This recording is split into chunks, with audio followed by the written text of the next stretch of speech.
everybody. Welcome back to week 2 of our 4-week mini-series / collaboration with Foundry Virtual Tabletop. They are in week 2 of their Kickstarter for their Ember project, and we are playing through just a tiny sliver over the course of this month of everything that Ember seems to have. Once again, take it away, the founder and creator of Foundry Virtual Tabletop, Mr. Andrew Clayton. Andrew Clayton! Hey! Thank you, Troy. Thank you, team. Really happy to be back. I've been looking forward to getting back in the studio. Yes. Yes. Mm-hmm. We are in the midst, part 2 of a little mini-series on Ember. So for those of you who didn't get a chance to watch part 1, what are you waiting for? Go watch it. Exactly. Tell them. And then come back afterwards so you can watch part 2. Ember is an online tabletop role-playing game from us, Foundry Virtual Tabletop. We've been creating it ourselves for a long time now. It is a game of open-world exploration in an imaginative fantasy setting. It has a really epic length campaign that, as Troy said, we are just playing a little sliver of, Chapter 1. Of 7, in fact. Wow. And it has a number of game systems designed for online play or at the table play with your friends online or in person for a GM and a group of players. So Ember, to, I guess, reiterate a few things I said last time, or if you're new here, welcome. But it's a hybrid between tabletop role-playing and a multiplayer digital game. So it borrows some awesome elements from both, and it's a compelling hybrid that kind of balances dynamic interactive gameplay with a classical foundation. And so as the team here has been experiencing as they explore the Forest of Stone at the beginning of Ember's Chapter 1, this is a glimpse at the beginning of the game. So we're really excited to give an authentic look of like what is gameplay in Ember actually about, at least at this current pre-alpha moment where it is not yet finished. There are things that are rough edges and raw, but we are making it better all the time. And I'm not seeing a lot of rough edges. Yeah. I'm not seeing a lot of raw. I'm seeing smoky edge. I'm seeing a lot of really polished, awesome looking stuff. But I'm you. sure that you're constantly working and adding things all the time. Yeah, and we're probably our own harshest critics as well in terms of like what we're satisfied with and what we're like, no, we got to make that better. But yeah, I mean, really excited to continue showing off the gameplay experience. We'll pick up where we left off. But yeah, Ember is on Kickstarter now, and what a journey that has been. Yeah, for real. Yeah, so, our whole team is like just white knuckling it, like looking at the monitor, like, oh. Anyways, but here I am. I get to actually play games. So, I guess have the easy job. Well, you mentioned it last week, and I just want to touch on it again because I think it was really nice and very genuine sort of reaction to seeing you, who's been working on this for so long with your team, actually get to show it to other people and get their kind of raw reactions. And I hope you're happy with the result because, I mean, we were last week just blown away by so much of this stuff. And we kept talking about it afterwards and kept looking at little details that we had missed the first time around. And I think that anybody that tries it out, gets to the point where they're going to be able to get it is going to have the same experience. It's just so different blowing than my mind. what we're used to. Anything that we've tried or been exposed to is just so different, and it brings the presentation up to a level of like a good CRPG or something, which has just never been a possibility for us. Right. And any CRPG so. that sort of touts its ability to give the players true freedom, like you can do anything. It's like, no, you can't. That's not true. It's not true. Right. They try to give you the illusion of it being true, but it's not true. But it is true here. Like you actually have the desktop kind of the illusion of choice freedom is a little bit different. It's closer to the true TTRPG experience because it does have a person in the GM seat at the table, and that's something that you can't have in a purely a video game. And so we're just trying to find that exciting balance that gives a lot of agency and choice and consequence, but we still have to provide some structure for the game. And so it's just about finding the balance. But that balance is different than in a print book. It's different than in a video game. It's somewhere in between that we think is really special. And we hope that everyone out there does as well. Well, you had mentioned something last week we got to see, which were vistas, which seemed really, really cool. Kind of these I would say 2-dimensional, but almost like 3-dimensional scenes where you get to see the NPCs not as just tokens, but like a cutscene almost. Right, like their artwork. In the setting that we're in. Yeah, in the setting that you're in, with the weather that you have and the time of day and all that kind of stuff. And you can kind of like point and click on NPCs and stuff like that, look at information and everything.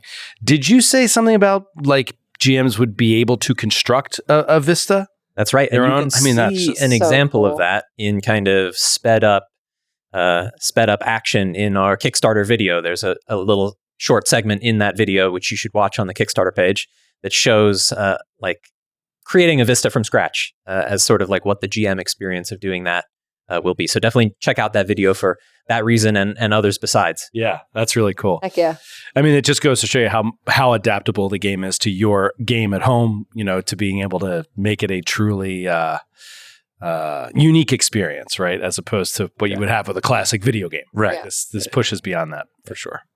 Well, thank you for those kind and complimentary words, buttering me up before I pull out some terrible denizens of Ember to threaten your lives. I think we should go ahead and jump back in where we left off. Yeah. Let's do it. Let's do it. So, when we last played, the party was exploring the Forest of Stone, initially accompanying the Stray Hearth caravan on its way to Ordain from the city of Caslabrava, until complication struck.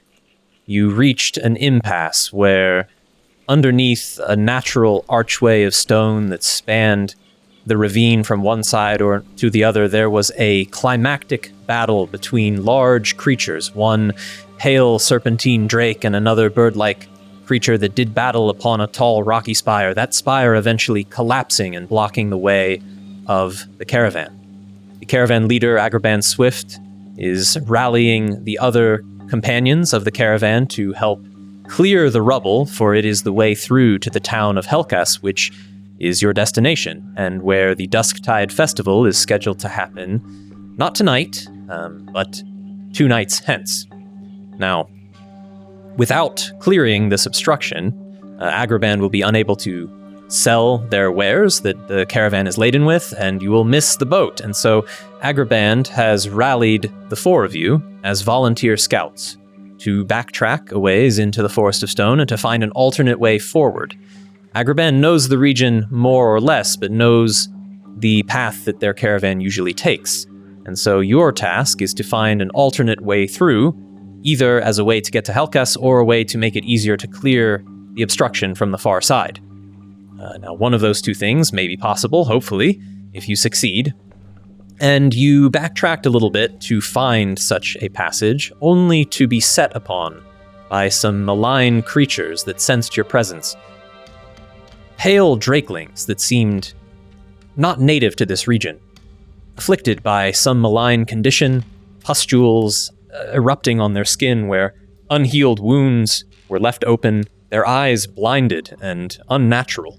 They sensed you out and they attacked with primal instinct and fury that showed no sign of self-preservation.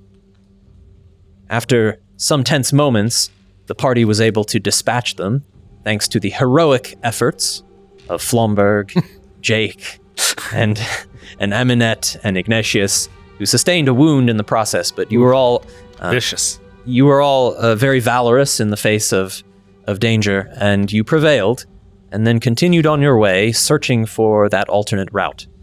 Reaching a fork in the trail where a decision was faced between whether to venture north towards the rumor of an archaeological expedition or south towards the suspicion of a mining settlement, you've made the choice to travel north, encouraged and enticed by the historical nature of this region, the Shent monuments, the ruins, the call of the Moonstone that you encountered before. You turn your way northwards, and it is now the late mid-afternoon as you are venturing north along the trail, and that's where we will pick back up. Awesome. There's also that element of like, this happens all the time at the table. It's like, what time is it?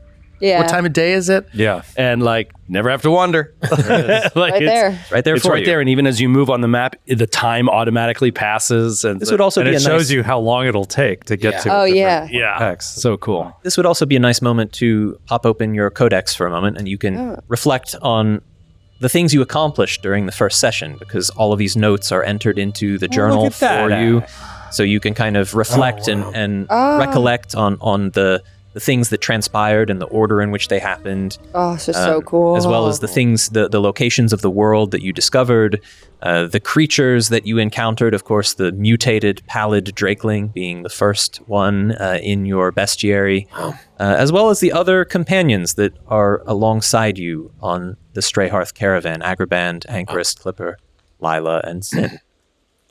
Oh God, this is great. The idea of knowing what we did on day 2 and day 3. Yeah. That's wonderful because And our bestiary is updated because Yeah. we discovered one creature Creature. so far. Mhm. Oh, and you get a close up One image. down, about 150 to go. Perfect. Yeah, for real. It's so awesome. all right, let's just keep pushing forward. Let's see. Are you controlling it? I can't. You may now, yes. Oh, I thought maybe there was. I had it paused for a moment. I thought maybe that there's like a random table of encounters that could happen at a given time. There absolutely is. Yeah, is there? I just had a feeling. Yeah. And in fact, as you Come on! Why'd you I've say been doing this too anything? long. Why did you say anything? see right through me, Troy. Standing next to a tree is a tall wooden pole driven deeply into the ground, upon which hangs a bright, new-looking banner of heavy canvas. It bears the symbol of a sextant and quill with the words Anachronum Archaeological Study Site. Oh, Oh, we found it. That didn't take Did long. we? Just below the lower edge of the banner, a piece of parchment tacked to the pole draws your eye as it silently shifts with the breeze. You notice an official-looking seal upon it, too small to read from this distance. Oh, look at that. That's the dig site. Is that it? But I don't see anyone around here. Well, is it just past the sign? Maybe. Hold on. Maybe There's something written on it. We should go out and look. We'll walk up closer to the sign. The parchment bears a watermark of the same emblem sewn upon the banner. Its message reads, Investigation of nearby archaeological site ongoing by the Fulgurite Blades under the auspices of Anachronum Operations. Then there is a sentence that was previously written and crossed out, which reads, For questions or work regarding the opening of this sealed passage, see Sajor in base camp ahead. However, that last sentence is struck through with black ink, and the paper is stamped with a circular badge resembling a sword made of lightning. There is a line that follows the end of this message that says, Do not disturb unless on official business. At the foot of the pole is a small pile of rocks that have been haphazardly splattered with some sort of dark paint or ink to create an arrow pointing east. So the metagamer in me immediately was like, you got two choices. Go south to the miners, north to the... I was like, okay, well, what's the catch at each location? You know, miners might be like, you got to pay if you want to go through this passageway. Here, I was like, in my head, I said, I wonder if somebody, like, screwed up the dig or, like, attacked the dig, took over the They dig. dug too greedily. They dug too They greatly. dug too deep. Dinks. So we should... I think Miners could do that too. Wait. Oh. we should proceed with caution towards the base camp, but... yeah, I think I'd we like have to do go a check out roll the base camp. on this seal. Yeah, I want to do a roll on the See if I recognize it. sigil. Is that what you're rolling on? Yeah. Yeah. Is that possible? You may. History would probably be the best skill, although I may have something for you, Eminette, Okay. as well. Should I roll or hold Yeah, off? go ahead and roll. Okay. My history stinks, but I'll still roll it. You could also pursue investigation if you're looking for some clues about the provenance of this banner. Ooh, some good rolls out there. Yeah, that is an 18 for Ignatius on the history. 17. Everyone is very knowledgeable here. You conclude that the note seems to be legitimate with proper watermarks and stamps, including one for Ordain's city leadership, which Eminette you recognize as a seal of the Ordinate. You also recognize one portion of the glyphs that are depicted on the banner. The sextant and quill is the sigil of the Anachronom. They are an organization located in Ordain that they're a sort of assembly of archaeologists, explorers, historians, and treasure seekers. You yourself, as an Ordani, might harbor aspirations of at some point joining their number, although admittance into the Anachronom is a sort of rare invitation extended as a result of accomplished deeds. They are a little bit treasure hunter, a little bit historian, a little bit archaeologist, but they are some of the more knowledgeable folk in Ordain and in Ember overall in terms of the history of the world. You recognize their seal. They have a large keep in Ordain called Allfable Keep, and you perhaps have or perhaps have not been inside, but you recognize it. And then just to be clear, the seal of the ordinate is the sword, lightning sword? No. Oh. You don't recognize that sigil. Yeah. I explain all that to the group. Like, this is familiar, the archaeologist would... the archaeologist, the Anachronom, would definitely help us. They're good people. But I don't know who crossed out the name of that person and this other seal. So the 18 in history was not enough to know anything about the seal, the lightning sword. The 18 in history is not enough to know anything about that lightning sword. Yeah. It doesn't mean I've anything. never seen anything like it. Yeah. Doesn't seem Strange. good, though. Seems a bit foreboding. Yeah. Well, maybe somebody took control, political operative, or... Some band of mercenaries. The Anachronom are well sought after. They have a lot of information and knowledge, especially if this site was something important. They might be in trouble. Oh, we should go then. Yes. Let's go. Colombo, with us. Yeah. Onward.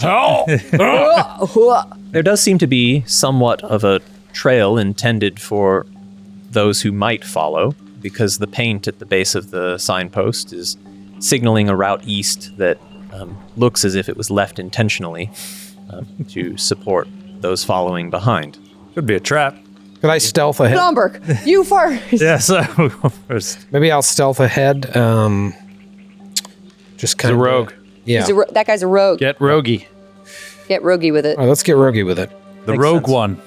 Ah, that's cool. Rogue one. Should call that a movie or something. All right. Good. Kind of a middling roll, but a good bonus. So a 17. Yeah. Let me get you to also roll a survival check to see how closely you're able to follow any sort of tracks or... Yeah. Oh, rocks. 19 Nice. on the survival. Oh, wow. Nice. I kind of see this little... You're able to go by prints, and as you continue, you see a few other rocks that are similarly painted with an arrow pointing in the direction, and you quickly know what to look for. You see occasionally some heavy prints on the ground, as if someone has walked this way recently. How many sets of prints? Just one, Okay. and it's fairly large. Interesting. And they seem to be headed east. And so you're able to follow if you wish. We can say that you're scouting ahead by some safe distance with the group following behind or remaining back. Kind of like after I go up and clear an area and feel pretty safe. Like, woohoo, woohoo. What the hell is that? I don't know that species of bird. That's the symbol, the call. Never told us beforehand. We don't come. Signal, not symbol, signal. There we go. I run back to the group and I explain. When I do that, that means come up to me. Oh, that was you. Yes, that's me. Never had a scout before. Blomberg, did you know that? Yes. Oh, Why didn't you say anything? why didn't you say something? I'm very taciturn. That's so true. Taciturn. You really are. Yes.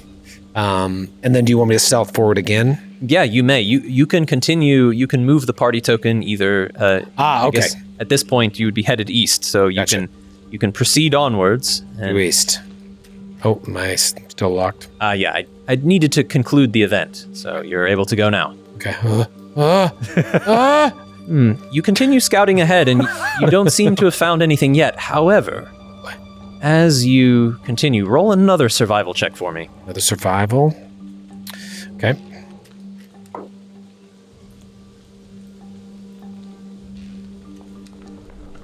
Mm.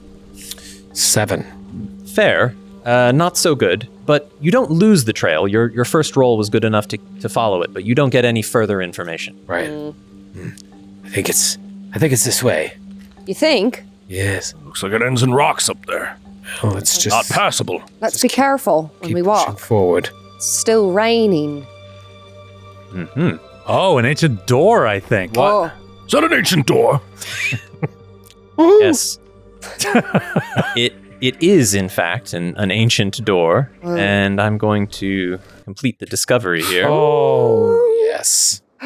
Oh, come on! Cool Oh, cool. door. It's all the orbs, all the planets. Oh, right. Oh my gosh. it's the whole amazing! Cool. cosmology of it.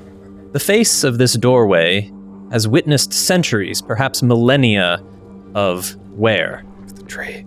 Constant dripping of water from above cascades down small grooves and channels in the stone around it, or is carried by encroaching plants. You can see signs of once vibrant colors now dulled beneath years of unforgiving sunlight.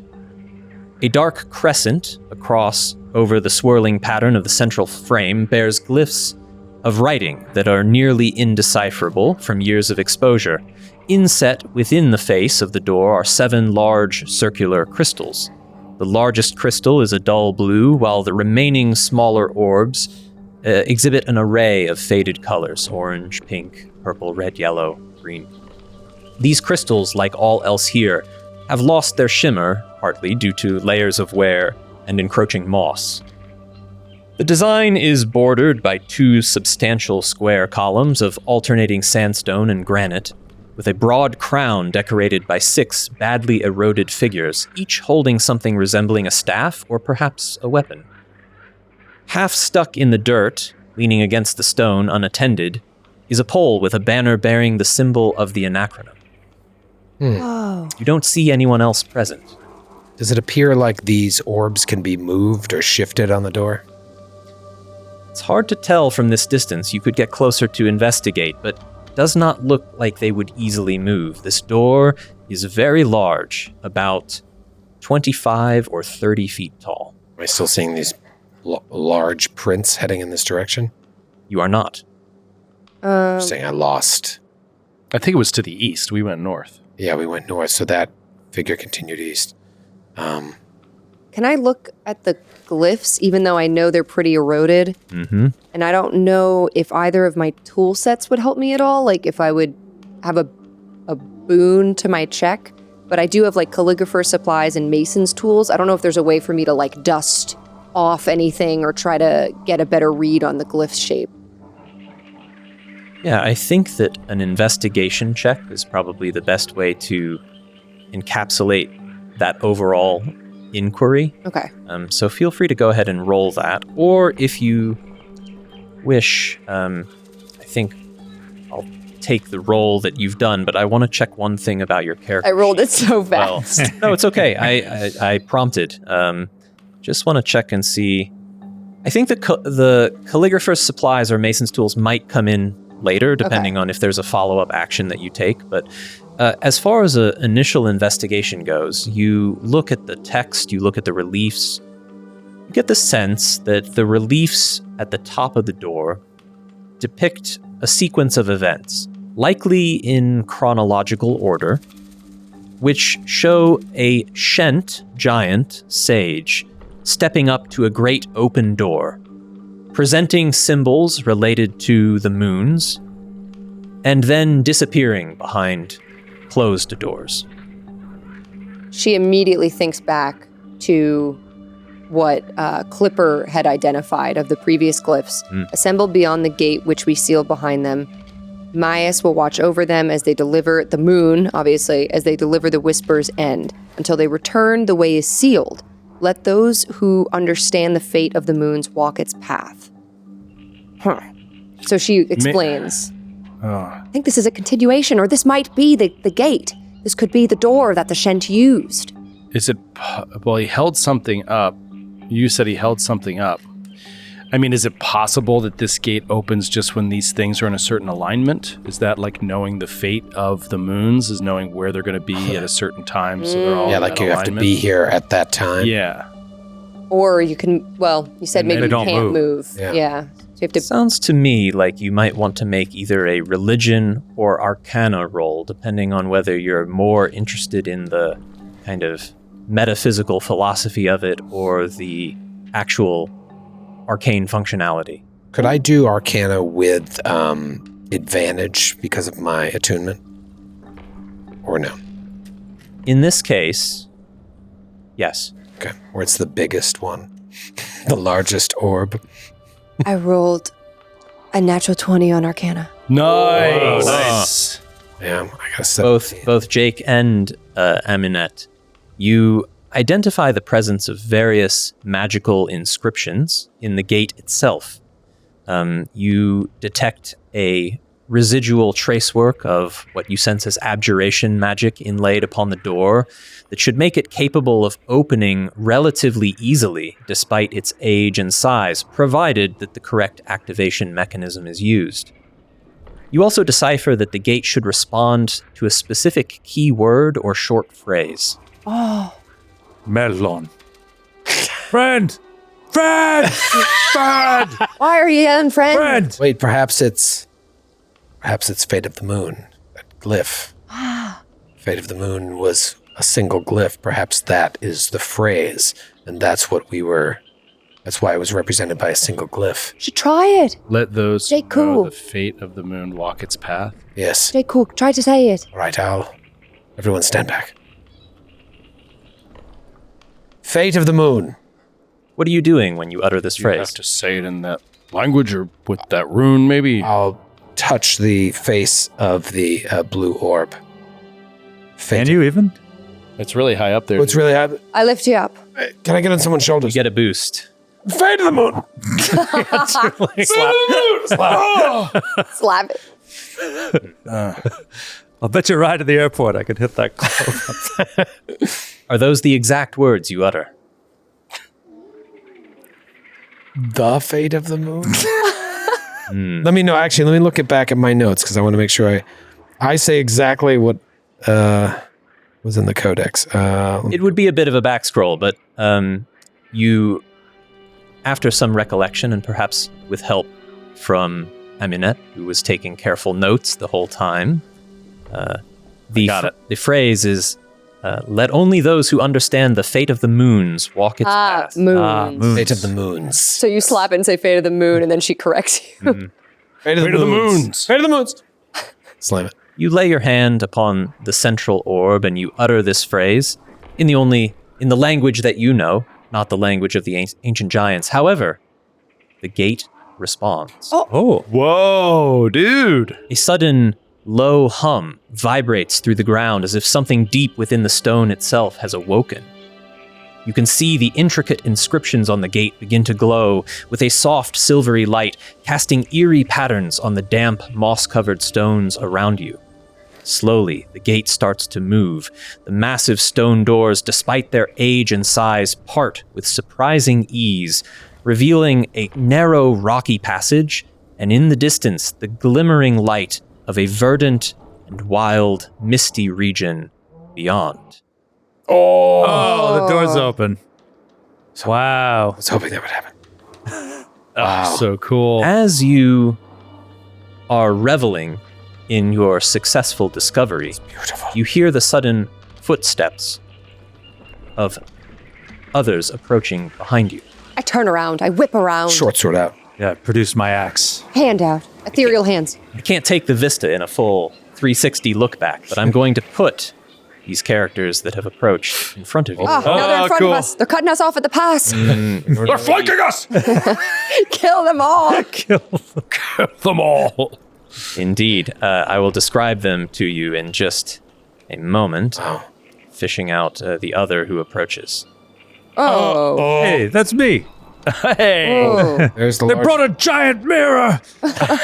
Crack it.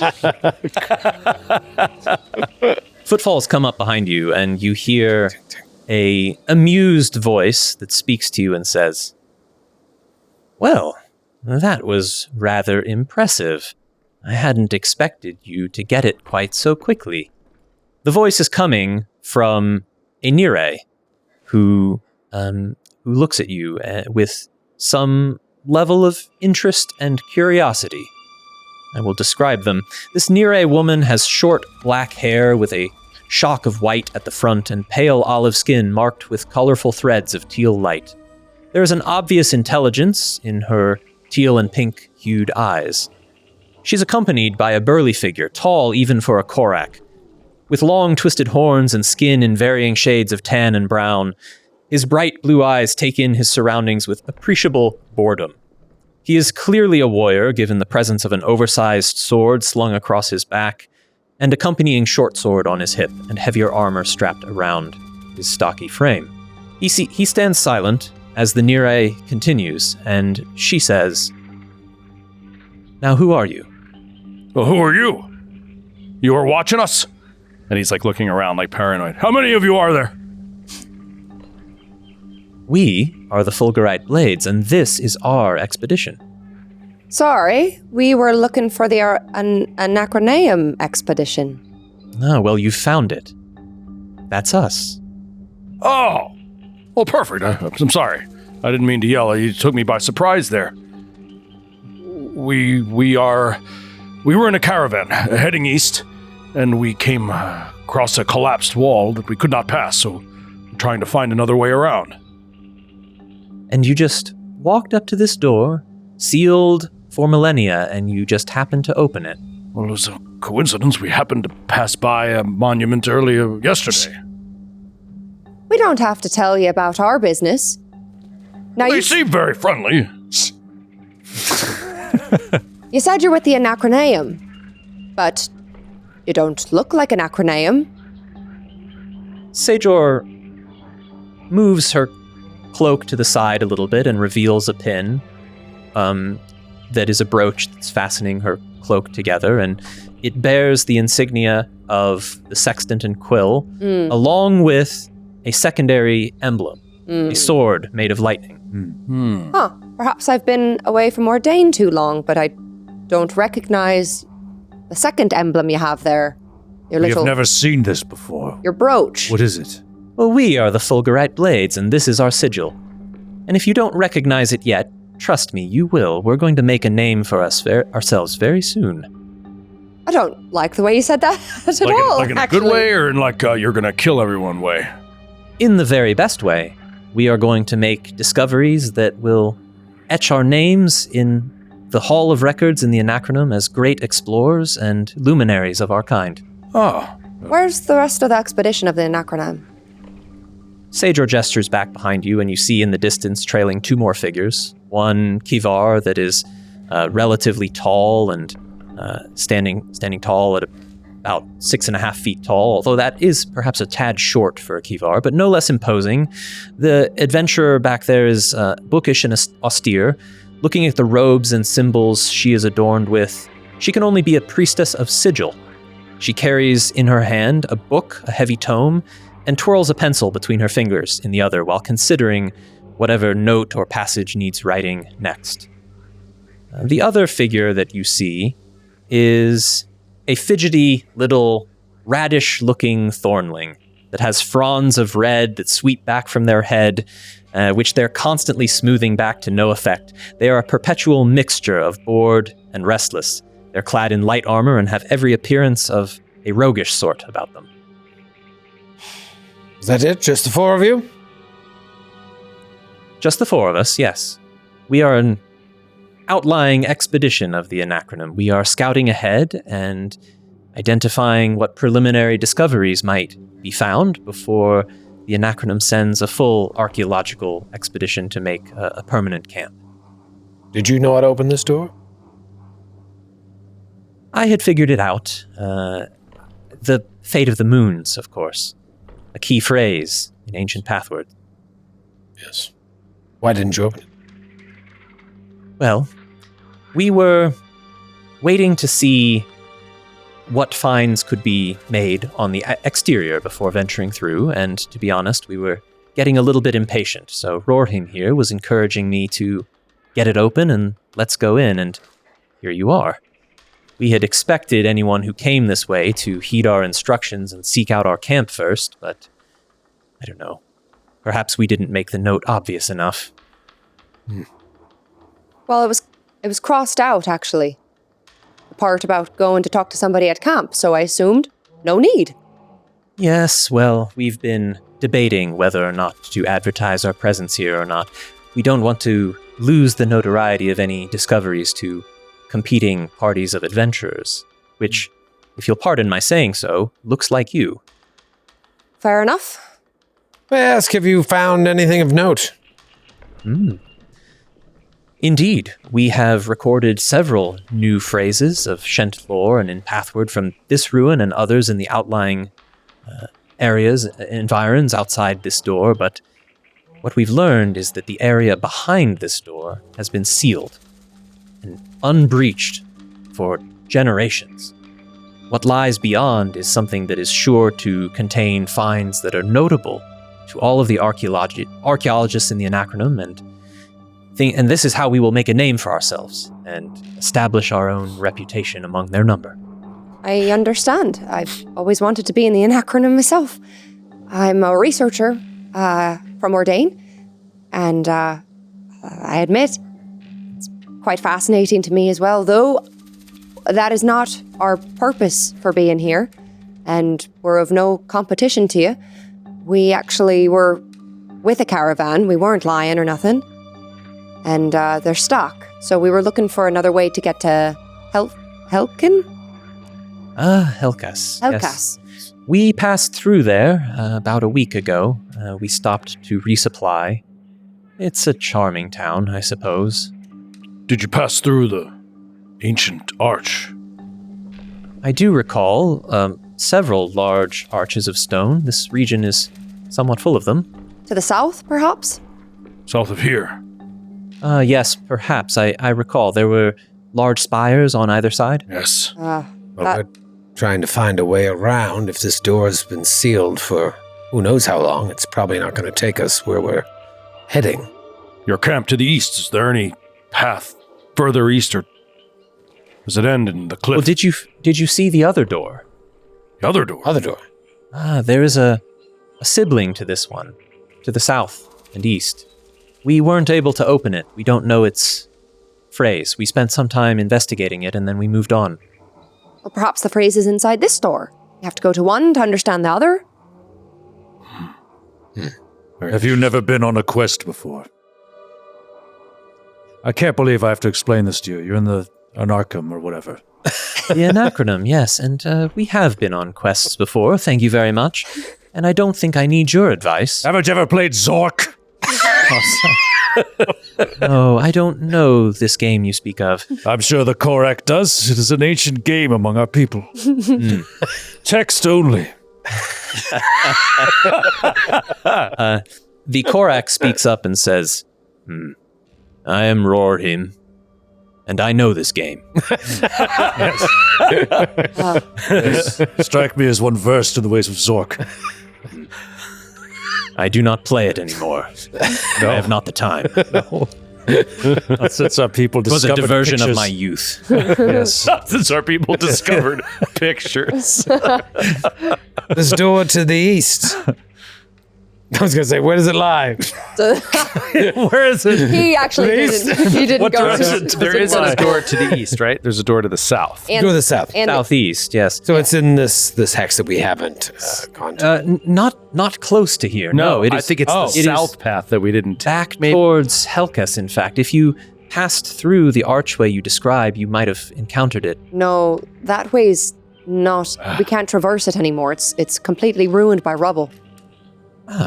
So we're trapped here, you see. Well, that is unfortunate.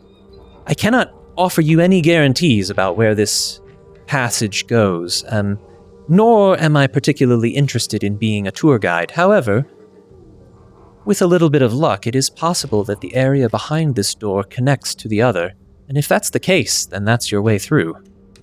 Ah, yes. If they came through that archway, then there isn't a clear other way. We probably should go through here. I say we hedge our bets. Also, I really need to see what's behind this door because I'm trying to get into the Anachronom. Oh, you want to steal their discovery? No, I don't want to steal their Before we discovery. go? No, I don't want to Sure. You have to use the bathroom. What? Is that why you have to get in? Yes, Well, we should go with all haste. thank you.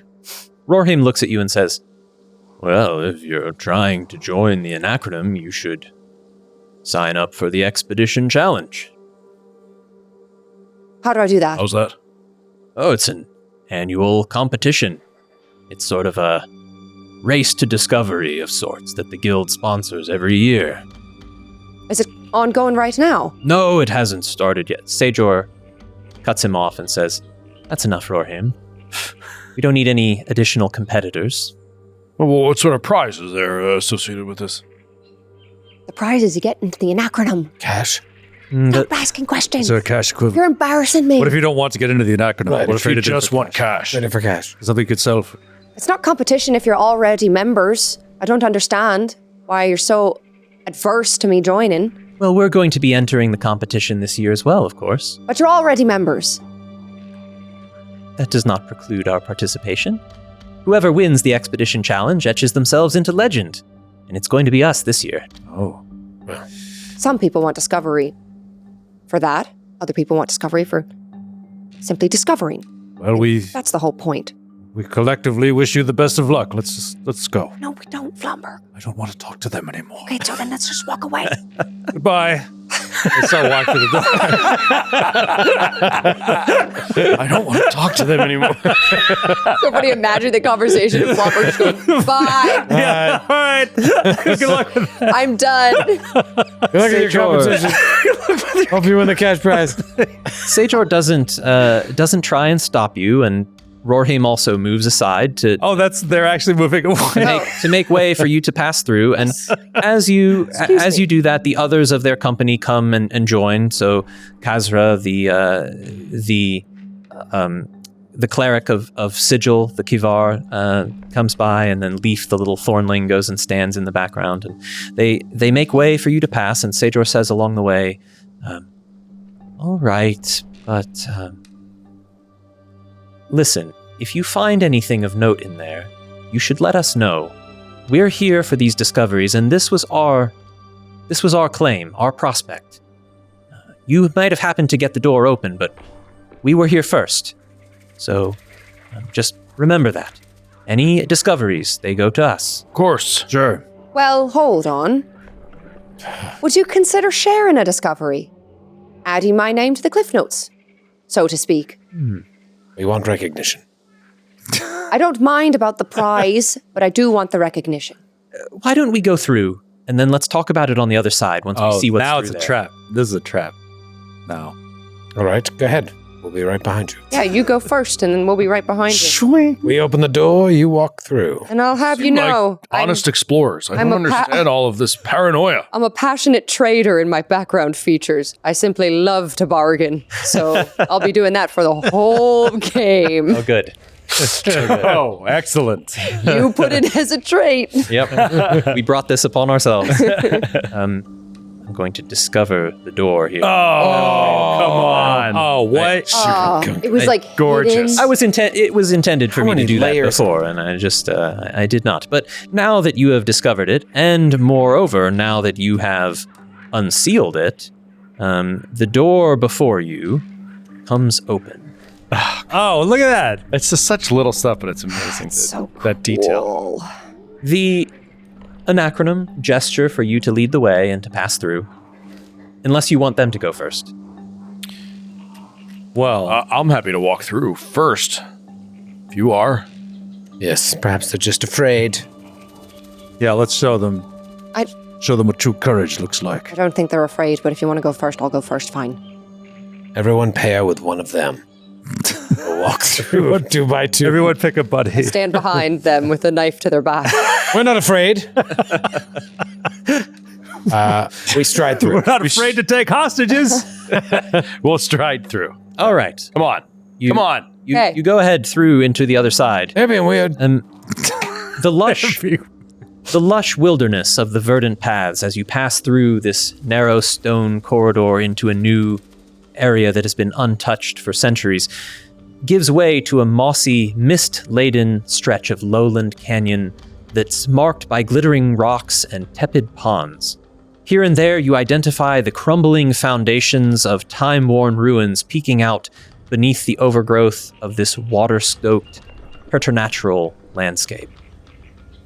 Welcome to the Dripstones. Wow. So is it like markedly different than what we just left? Is it like It is distinct? related, but it is definitely different. Like it's obvious There's a we're temperature in shift. There's a moisture shift. Oh, wow. You have stepped into a slightly different environment. It's remarkable how damp the air is here. How the stone glistens as though it was all recently subject to rain. The air is thick with moisture and the scent of petrichor and mineral-rich water, leaving an almost metallic taste in your mouth. The ground is uneven and dotted with smooth, rocky pools that shimmer from scant light filtering through the dense canopy above. Mosses of vivid greens and blues cling to every surface, their colors creating a living mosaic upon the rocks. The sounds of running and dripping water surround you, emanating from unseen cenotes, underground rivers that carve their slow paths beneath your feet. The humidity clings to your skin, and if you listen carefully, the muted rush of a distant waterfall can be heard somewhere nearby. Ooh. The Fulgurites follow you in, and Sajor and Rorhim confer with you on the far side of the opening. I felt like, oh, look at that. Yes. My apologies. Oh, good. Oh, Cool. look at the way the background moves differently. Like it gives you perspective, like 3 dimensions as you move. Yeah, it. like the ba- layers of. Yeah, the background moves slower than they move as you go side to side. that's cool. That's awesome. It's so beautiful here. Look at all this land. Completely untouched for so long. Man, I'm getting some kind of Skull Island vibes, actually. Like Yeah. now. It's like, when is a dinosaur about to burst through the... Or not even dinosaur, the Shent, maybe the giant. Yeah. I think maybe Jake will be like, hey, do you think, it's going to sound crazy, do you think that the giants could walk among the trees here? Are you asking Sajor? Yeah. Yes. The Nere thinks for a moment and says, I would not have thought it possible. It's interesting that you know of them. Little is known about the Shent. I suppose there is a world in which some of their number survived, and perhaps they could be locked away in a place such as this, but I doubt it. I suspect that what we're going to find here is just remnants of their lost culture. Why seal it? Who are they trying to keep out? Or keep in? Or keep in. That's what we were thinking. It seems that during the shattering, there was some number of Shent that remained behind in this area to combat a terrible threat. It sounds like they sealed the way behind them. That's what our understanding of various monoliths or stones that we found before reaching the door revealed to us. But we don't know exactly what happened here. That's part of the thrill of discovery, isn't it? Do you have any information on the Whisper's End? I don't know that phrase. We should try that at the other door. Yes, perhaps. It says that they delivered it. That Mace will watch over until the Whisper's End. Perhaps that means that Mace will watch over us as we walk the path until we reach the Whisper's End. Mace watches over me every day of my life. I write that down. You don't need to write that down. This is an untouched region. It's been closed off for longer than anyone's been alive. There could be all kinds of creatures or dangers lurking here, perhaps things that no one's seen. If you do venture off, be careful. I would hate to think that you perished out here, but if you're looking for the other door, it's bound to be somewhere southward. That is the direction we're going, but if you'll pardon me, I just don't really want to be in the position of needing to watch over you. That's not why I'm here. Watch over us. Likewise. Yeah. I was about to say the same thing for you. How interesting. We only have rations for 4 anyway. Well, perhaps that's for the best. You go our way. Yep, you go your way. Yes, we'll follow you. Go your way. Go your way, and we go ours. We don't need extra people slowing us down or getting in the way or interfering. That's fine. We can be just as passive-aggressive as you can. I'm sure the Fulgurite blades will take care of their own. We will, as we have always done. So, what's it going to be then? Are you going to head east, north, South. Bye. East. What way do you want to go? I left. She's gone now. I hope Which you're way? happy. South. She just went south. I guess we're going south. We're going south. South. All right. East. We will scout over to the east and see what there is to be seen, and I'm standing just like 100 yards away. be safe. Do not perish. Thank you. You be safe as well. Yes. Don't die. Go with the blessings of Lume. Don't tell him anything. Why are you so angry all the time? All right. It's all right. They've aroused her ire. We understand. Suppose we shan't ever see each other again. Just let him die. Nice. Nice kid. Goodbye. All right, we all go south. Be That was really safe. Rohirrim says, "Be safe, travelers. Do not let Sajor's brusque demeanor deter you. I hope you survive this. Thank you, Rory. Perhaps we will encounter you again." I'm sure we will. Best of luck on your discoveries. Rohirrim nods, and the other members of the Blades kind of watch you go and wave. They seem friendly enough. It's Sajor, really, who seems a little bit... Yeah. I wish I talked to Rohirrim. Pete. Sajor kept talking to me. I don't like him at all. Cool. This guy was cool. He played Zork. Yeah, he Yeah. knows Zork. I liked him for hours. I liked him. He knew that ancient game, you know. Yes, it was a good one. I really liked him. It's sad that they're all going to die. Yes. Why do you say that? This is like an extraordinarily dangerous situation we found ourselves. We're in a forbidden land. Absolutely. Untouched. It's insane that they would want to go off on their own just to not be around us. Are we that insufferable? I will say, ever since we came upon that monument, Oh no. I felt as if we were fated for something great. Oh. My whole life I've felt as if I've looked on the outside in. But Maius has called me to this moment. Let us head to the south. Would you like to lead the group? Yes, I'm already leading. Oh, Sorry, I thought I saw something in the corner of my eye, but it's vanished.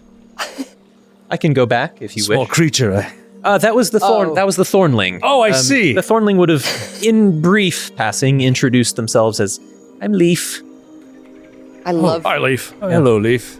I love the Thornlean ancestry. It was another one that I like really wanted to be. They're so cute. The Thornling watches you go with beady little eyes, and almost as if they're curious and partly perhaps wished that they were traveling with you, but you go your separate ways. And You push everyone away.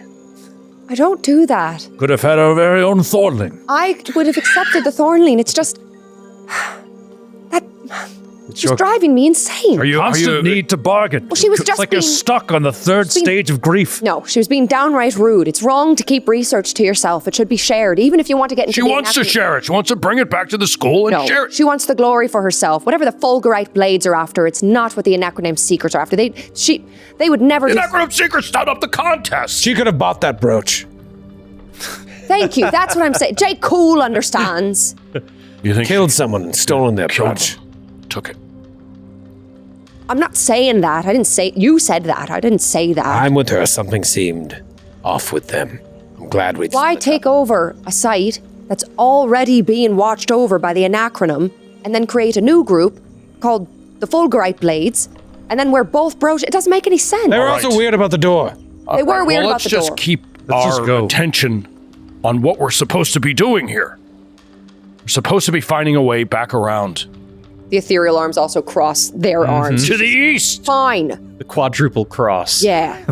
Fine. Let's walk to the southeast then, because we also need to head a bit south. You venture together for a short time before your paths diverge. Before reaching a small river, it's not treacherous to cross, it's small, but you turn your way southeast and they cross over, heading further east. You can move the party onwards, of course. It is getting later into the day, and so at some point you'll want to think about finding a place to camp. But the Fulgurites take their leave of you, and you lose track of them before long as they venture their own way and you yours. Let's camp. Oh, It's 9 o'clock. I don't want to keep walking.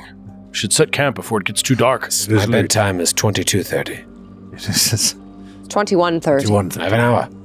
Well, no, you My nightly ablutions. Oh, I'd like to wash my mask. It is 9:30 in the evening, and continued travel in this environment could be perilous, but Well, now I think we have all earned a drink. I could We had. perhaps brew something. I nearly died today, and I'd like to have a nip of ale. I don't think that's so wrong. It has Want to been. have a drink? Of course, I want a drink. It's been a long day, and I forgot you almost died earlier. Let's all settle down. I have brewer's supplies. I used to brew in my dorm before I dropped out. Oh, so you did drop out. I did. Well, good. It was on your own accord then. Yes, I chose to drop out.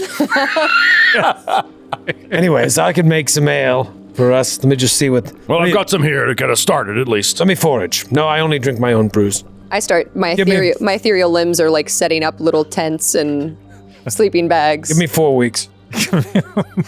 all right. Start it to... So, Ignatius is going to start getting a little tuned up after this close call.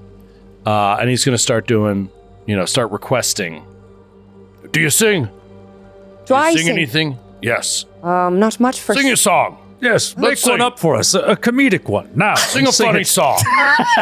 Come on the spot. All right, no problem. Unfurl scroll. Make it rhyme. Oh, you. Oh, there once was. You're gonna get an A in that class for sure. Sorry, a little look behind the scenes. Sydney. I told the lads that I was gonna do musical theater improv. And we were really supportive. Supportive as you might Told her it was a great idea. I said, guys, I'm so excited. I signed up for a musical theater improv comedy class, and they all shat on me for about 20 minutes. Anyway, Let's see what you she can do. sings, my feet are wet and the day's been long, but all I've got are friends and songs. So we'll drink till we're dead and we'll drink till we're tired, because that's how we do it in the scary mire. Aye. Yes. That was really good. Yes. That's a song from the Scary Mire, which is canonically a place in this world. Yes, The Dripstones Mire, as it were. The Dripstones Mire. It is as it very were. scary, though. I know it well. Glug, glug, glug, glug, glug. So I am actually doing a little John here from my background as a Lumek. Yes. What are you doing over there? I'm doing impassioned revelry. You celebrate moments of life in defiance of death. When taking a long rest on the same day that you survived a combat encounter, you and your company extend the duration of your long rest by 4 hours to engage in raucous celebration. Every ally in your company gains the benefit of inspiration. Oh, wow. But the Really? sound of your revelry is audible to all creatures within 300 feet. But I was like, whatever. Does inspiration reset each rest? It does not. It does not, carries so- through. So, I used mine, so I need that. I know, that's why I did it. So I didn't you use can only mine. have one at a time? Is Yeah. that how? Okay. inspiration is one or none. Okay. Great. Well, that's awesome. That's a great way And to... you generally get them from like good roleplay moments from your DM or whatever? Or I was going to give Sydney one for her musical theater. Yes! Yeah. You earned Thank it! you. But, Right. yeah, multiple sources of inspiration to go I around. only that. get one, but I'll pretend I got more than one. That was great. As you get into it, and you're camped at the side of a body of water next to the base of a short rise of elevation that gives you a little bit of modest shelter. I'm going to advance time a little bit because this is a treacherous environment, and I need to see if your rest proceeds as expected or interrupted. Oh, shit. I've got like Wait, so what? stuff I need to recharge here. It's midnight. It's 1 a.m. Still It nothing. is 1 a.m. Yes, indeed. And at this moment, there is a little bit of a sound that you take notice of. What was that? As you are now several moments into the process of your revelry, and I'm going to move you a little bit closer here to the edge of this water. In your small camp, Oh, I can't really see. It's so dark. it is nighttime. Now, of course, crazy. as part of your revelry, you might have lights or torches or some campfire or something else. So if any of you wish to have a light source present, I think that would be suitable to Yes, I think a imagine. campfire is in campfire order. for Campfire. sure. I also could have cast dancing lights. I have it as a cantrip, so perhaps around the camp. we were dancing. I'll create a campfire for you that would have been somewhere near about where you were camping. Okay. And you can choose if there's somewhere slightly else in this area that you would prefer to be, but Oh, by the water is nice. this seemed to offer a little bit of shelter. However, as you are reveling, Yeah. what is the nature of your revelry? Song, dance? Song drink? and dance, yeah. Okay. A And little bit of drinking. ale. And Lots song of and clapping. dance. Yeah. Yeah. Rhythmic clapping. Indeed. Well, during your rest, suddenly your revelry is disturbed because emerging from the large pool of water nearby, you catch sight of the gleaming back of a large creature, perhaps the largest amphibian Uh-oh. that you have ever seen. Uh-oh. You were right. It's a Godzilla. A There's blend Godzilla between salamander and something else. Wide webbed feet slap against the stone heavily as it closes the distance. Oh, no. Its eyes Oh, fixed upon you. Oh my... Its huge mouth opening as it barrels towards you, revealing a man-sized gullet and numerous sharp teeth. I'm going to need all of you to please roll initiative. Oh Yeah, my you gosh. Gosh. What? Oh, man. Oh no. Like a primordial beast. We went the wrong way. This isn't the way to Helkas. Oh. Garbage roll for old Ignatius. Oh, there you go. Jake. Sid? Jake, cool. Not bad. That was Jake Cool, but I also rolled not You bad. guys both have purplish Yeah. Johns, yeah. It's a clear night. It is Good a to clear know. night. 1:30 in the morning. Visibility is fair. Your revel is interrupted, but this beast was not stealthy as it approached. It hulkingly rose out of the water, hoisting itself onto a small island nearby, and it surveys you for a moment before erupting into a charge directly towards you. However, Jake, you are the fastest to react. Sure This am. creature is large and not particularly swift.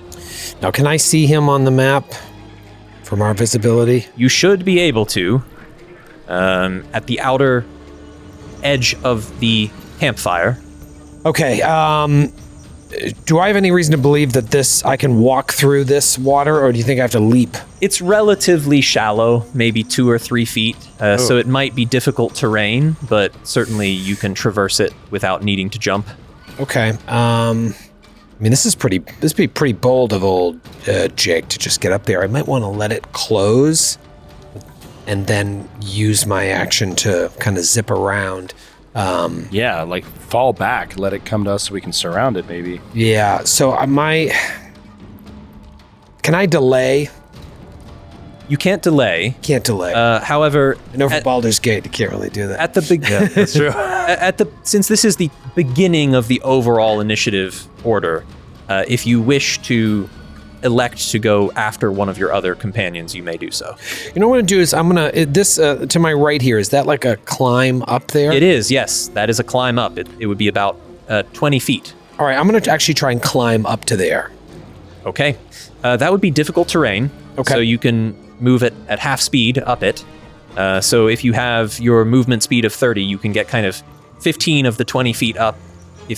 I'll double move. If you spend your action to dash, then you can get all of the way Yeah. up on top of this thing. So Yeah. I'm gonna go place ahead you and up there. dash. Oh, yeah.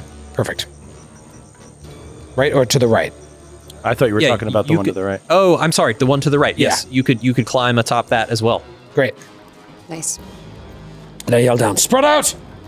Take the high ground! Excellent. Anything else on your turn? No, that's it. Eminette. All right. Amina is scared, but she's kind of awakened out of the revelry. She's been drinking, and it just goes like innate magic overthinking, and her ethereal arms start casting, and you see like this extremely bright green crackling energy, and then she uses both hands, and I'm going to cast my first level spell, Thunder Wave. So Whoa, wow. if you could make a did I not click it? Oopsie. If you could make a saving throw, I'll tell you what it is. Yeah, you may have to advance slightly Uh-oh. I think Thunderwave being a 15-foot square, if I recall correctly. It is a 15-foot cube? It'll prompt you to place a template, and you have enough movement that you can get close enough to do this. You'll just have to get a little bit into the water. Okay, so let me see. Oh, I see. Oh, whoa. Okay. I think I'm doing this correctly. Yeah, perfect. I'm just going to realign that slightly so that it's snapped to the grid space. But I assume you would want something like this. Oh. So yeah, if you step forward one space, then you would be in position where you can cast this Thunderwave. Okay, yeah. I'm going to do that. Oh, but I can't split my movement, correct? You can. I can, okay. Yeah, you can move 5, cast, and then continue moving. Amazing. So I'm going to move. I'm going to cast Thunderwave. Brilliant. This creature will attempt a saving throw against your spell. Oh! Unsuccessfully. Yes! As your Thunderwave blasts them backwards 10 feet away. Nice. And lets out a thunderous boom that resonates throughout this basin. So yeah, I'm so happy you failed. That was my plan, to push you back so we had more space. And then I'll roll my 2d8 damage. 2d8! That's huge. Big baby. 8 and a 7. Let's go. Nice. Okay. Evanette is like, That's so cool. cool. And then I am going to move back. I'm going to back up. GTFO. 5, 10. All right. Yeah, I'm going to move 25 back from the 5 I move forward, so 30 in total. Yeah, so one of those would be a difficult terrain move to get out of the water. So one less space than that. There you go. Then it is over to Flomberg. Flomberg, and it's my graphics card finally kicked in on this, so it's like okay, now I understand. This looks amazing. Okay, Flomberg, can I ready an action? Can I I don't know. Yes, you can. So the way that works is you set aside your action and you declare what you're going to do and the circumstances in which you would do that, and it becomes a reaction that you can take later in the combat round. Okay. So Flomberg is, I think I can get just onto this island. At the just far about end. one I think I'm normal just and one then short, one right? difficult. Yeah, there you go. Okay. I think it'd be there. So he's going to rage with his bones, and sounding like a freight train full of World War II scrap iron smashing through a cenote. Nice. And he comes up to the edge of this little island, and he's going to ready an attack if it comes within range of his axe. Okay, very good. Then over to Ignatius. Be sure to click Rage on your character sheet so it applies that effect. Ignatius, over to you. Ignatius looks up at the rock, looks out at Flomberg. The hell are we doing? He will... Flomberg, don't go out there alone! What are you doing? Shut up! Shut up! He's doing his catchphrase. There's no stopping I'm him. practicing my catchphrase. He will move out there next to Flomberg, and I'm going to enact my my ancestral ability to trigger my alacrity. So I already forget what it is. It is, what the hell is it called? Extreme metabolism. That's what it is. Oh, right. Extreme metabolism. So I will both increase my... This is your ancestry that gives you this? Yeah. Yes. Oh, sweet. Yeah, extreme metabolism. So I can do it twice a day right now. We're at the end of the day. So what the hell? Yeah. So he's going to trigger it. Can I trigger that and ready an action? Yeah, so using that would be your bonus action, and then as your action, you can. So I hold still that have the yeah. dodge ability. That's right. And I will ready an action to attack this thing if it comes within melee range. If it Cool. approaches. That's cool. Yeah. All right, very good. That's Does that act, so is that just act sort of like haste? Or is it- Basically, yeah. It's a little sort of mini haste. It's not as powerful It's as a haste. mini haste, yeah. Okay. Cool. It's not as powerful as haste. Anything else on your turn, Ignatius? I think you're holding your attack. Yeah, and it's just for the one round. Okay, perfect. Right. So he was just doing it in order to, in case this creature like comes up and tries to bite him first, it would have disadvantage against him. So Yeah, I mean that's cool. Even if for just like one like kind of consumable action. Right, exactly. This It just- round is like Fantastic. great. Yeah. The creature, seeing you approach and having been blasted back by Eminet's thunder wave, begins kind of circling around, looking at you with a predatorial gaze. It backs up, and then it gets its body into the water, and it starts swimming, partially submersed, No, I can't towards even you, and you see can it. tell that it's swimming far faster than it was able to walk, and it comes lunging at you in the water as it charges you down towards you, Ignatius, and it's going to use a charging chomp. I need you to make a dexterity saving throw to see if you're able to get out of the way. Okay. Would I get a swing at it? At any part of this, as I had set yes, up? so exactly. As it gets what's within... the order?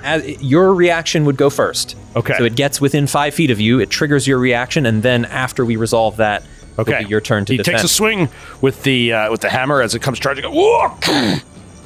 Ooh! 15. 15 is a hit. Nice. Nice job, Ignatius. It's a big target. All right, and then boom, and he does. Nice. What's that? 8 points of damage. Very nice. And then I roll. What did you say? A dexterity saving Dexterity saving throw. If you scroll up just a touch in chat, there is the charging chomp prompt there. You can roll the saving throw. throw? I did it just through my character sheet. Does that work? I will accept that. You rolled a 12. Your Is a modifier dexterity is saving 0. throw the same as a dexterity ability check? It is not the same, but in your case, it is the same. Okay. And you just narrowly save. Oh, You just barely step aside. As a result of the save, you must step aside. So you can step either north or south as you get out of the way here. Dude, I'm sorry. Is there any benefit beyond just saving like I did? Because I think this ability also gives me advantage on a saving throw. The alacrity ability. On dexterity-based saving throws. Yes, that's true. I think it does. There's not going to be any greater advantage Okay, great. you have So than we're simply succeeding. So Okay, awesome. So I have to move. Then I will move up to, kind of toward the island, put myself on the other side of where where Jake is. You kind of step aside as the hydroxyl comes lunging in, clearing you out of the way, and then hurling itself towards Flomberg. But that is the end of its turn. Jake. But that also triggered Flomberg. Oh yes, that does trigger for Flomberg. That is your turn to trigger your reaction that you've been holding. This creature art is really cool. I love how it can kind of be over Flomberg a little bit. Like, it looks awesome. Yeah, that's great. Okay, so all right, gonna swing the great axe. Come on. Got here. That's so funny again. I mean, That's 2 weeks in a row. That's so so funny sorry again. Way. about your dead creature. My poor hydroxyl. All right. I hope you didn't have This any- is unacceptable. Cool Go play. ahead and roll critical damage. This is Oh unacceptable. my god. You're an absolute beast right Ooh. now. Okay, that's more. Okay. Middling. 12 points down. 12 damage. Still 12 damage. really good damage. Still pretty good. Still Great. really good, yes. It suffers the blow and releases a kind of hissing grunt, like as it prepares to rear back and throw itself at you. But first, Jake. All right, Jake is going to draw his short bow because I would assume he had his sword out. I think that's my bonus action to switch weapons, right? I think it's a free action, isn't it? It's a little bit. Technically, you have a free object interaction each round, and you can use that to either stow or withdraw a weapon. So if you're trying to do both, you can either Drop my sword. what some people do in this situation is you just drop your sword or like stake it in the ground next to you. Yeah. Because you can do that for free, and then you get your bow out. All right, drop sword, pull out the short bow, and I think I have advantage where Flomberg is within 5 feet, right? Not advantage, but it does provide the opportunity for you to sneak attack. That's what I awesome. wanted to do. Okay, So it would be a normal roll, not advantage. But you do get the bonus sneak attack damage on dice. it. Yeah. I can sneak attack dice. Okay, great. I didn't know if like higher ground, if I got advantage from that or anything. Let me find my old short bowie here. All right, here we go. Wish me luck. Good luck. Come on. We're all counting on you. Jake Arrow Cole. goes flying. There we go. yeah. Yes, that is a Dirty hit. Twanzoni. Your arrow lodges itself in the flank of the creature. You flanked it. Hit a vulnerable spot, dealing 7 points of piercing damage.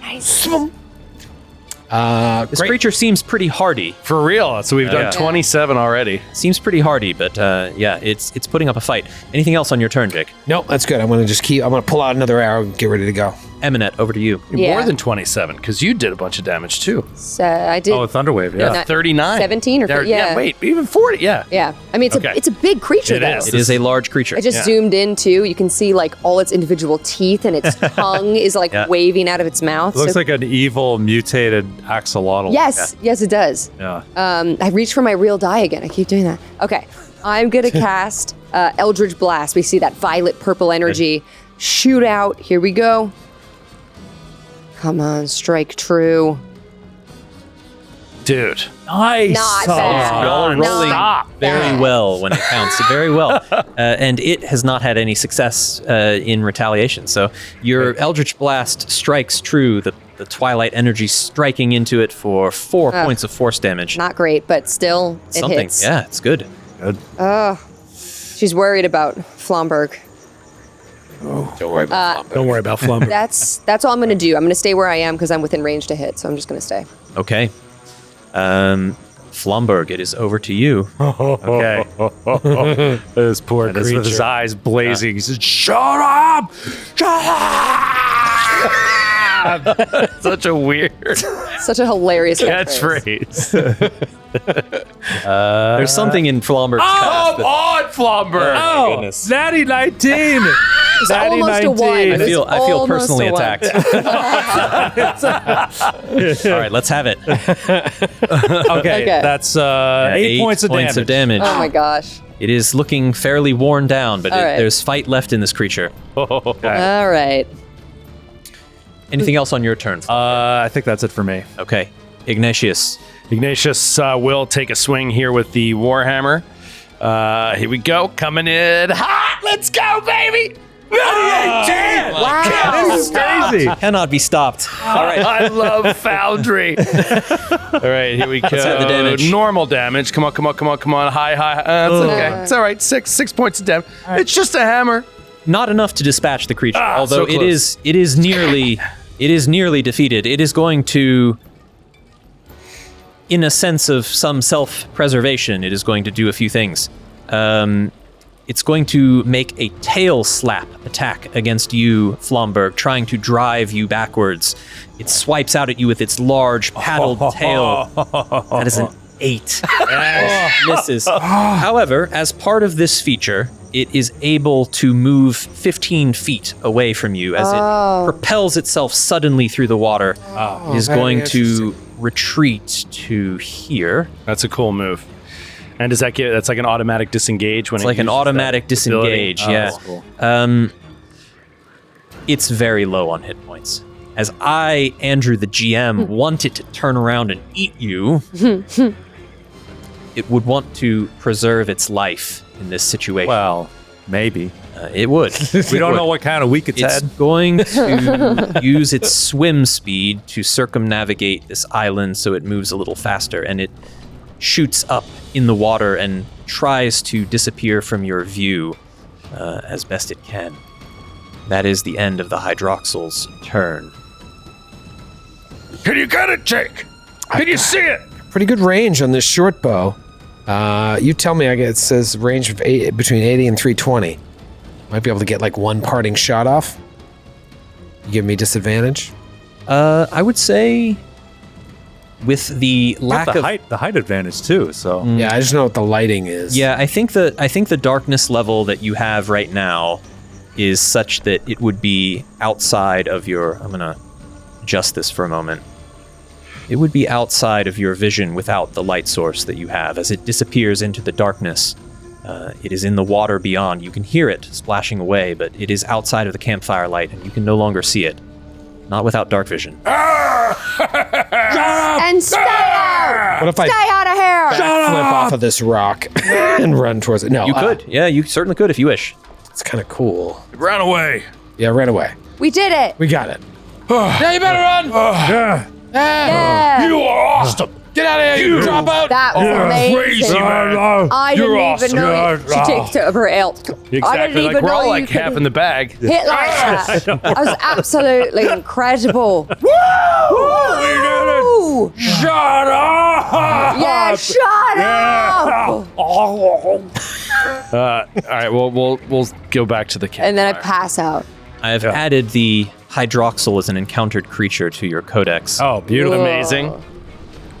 As you've survived a nighttime, I wouldn't call it an ambush, as this is not a cunning creature, but it was protecting its own home. But you've driven it off, and you're able to pass the rest of the night in peace. So can you talk to us for a second behind the GM screen? Is that was that random? Is that a designed encounter the first time? That was partially random and not a designed encounter. Okay, cool. It could happen while you're exploring, or it could happen while you're resting. In this case, it happened while you were resting in a dangerous biome. Do you kind of roll, or does the I don't system roll. do it the automatically? system does it. So the system does it either when time progresses or when you move to a new hex. Oh, so wow. I also am not sure exactly what would have transpired there, but cool. hydroxyl That's awesome. was what the game served up for us. So it'll like pop up. It's like this encounter with that map and everything. Yep, that's Oh, right. cool. It pops up on my screen and glimpse behind the screen. I have the opportunity to say no. And you can say like, no, I don't want to this do now. that, or I have the opportunity to say, I do put want two there, hydroxyl. I do want there to be an event here, but maybe a different event, and so I can say like suggest alternative. I can ask cool. like, is there something else that Wow. could happen instead? That's cool. So if we had like a really heartfelt around the fire conversation about like our childhood traumas and stuff, Maybe it you wouldn't might have be been like, the right moment. We'll just Yeah. skip this one. That's right. That's right. That's so cool. That's really awesome. cool. So the night proceeds according to plan for the rest of the evening, and time progresses into the morning. It rains. You awake soaked in the dripstones. Oh, wake up like kind of hungover. Oh my. hungover, Rained covered on. in fungus. Oh, I've left my boots outside. No. I feel great.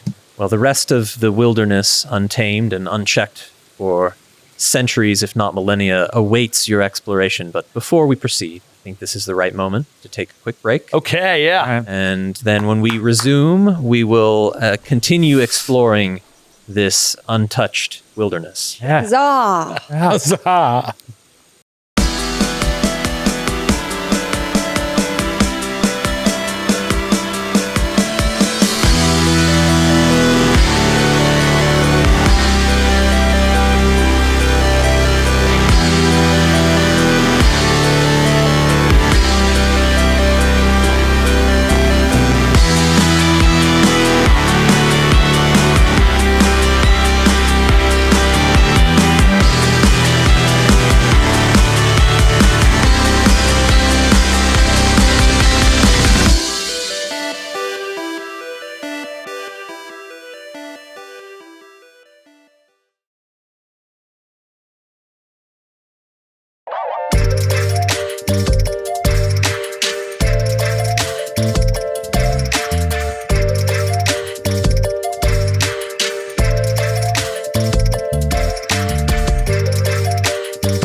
And welcome back. We are playing Ember, a new product from Foundry Virtual Tabletop. It is on Kickstarter right now. We're a week in, and what a ride it has been. I'm having a great time with y'all. Thank you so much for welcoming me to the GCN table. This has Thank been you. really fun. It's a pleasure getting to play with you, and I hope that you're all right dealing with Flomberg. I hope he's not ruining your. Blomberg is really just powering straight through. The juggernaut. Cleaving left and right through content. through cleaving through content. Through meticulously crafted content. Meant to last hours Level longer. 1 gameplay balance is tricky. You don't want the party's adventure to end in the first day, or so Right. it's like we want these initial fights to be challenging but not too stacked. And You're going to become like an adjective, like, he really flomberg that. but anyways, Flomberging today. Blomberg the whole encounter. Ember is on Kickstarter right now, so Yes. please go check it out if you like what you're seeing, if you're interested to learn more. There's a great video. There's lots of information you can get. There's more on our webpage. Please consider backing the project if you want to support it directly, if you think this type of game would be great for you and your group. Otherwise, if you can help us by spreading the word, that is really appreciated also. And I'm excited to get back into today's session and see as the party continues exploring the dripstones, a pristine and untouched region of the Forest of Stone that has been sealed away for millennia. And so we'll go ahead and bring the action back in as you have finished camping for the night.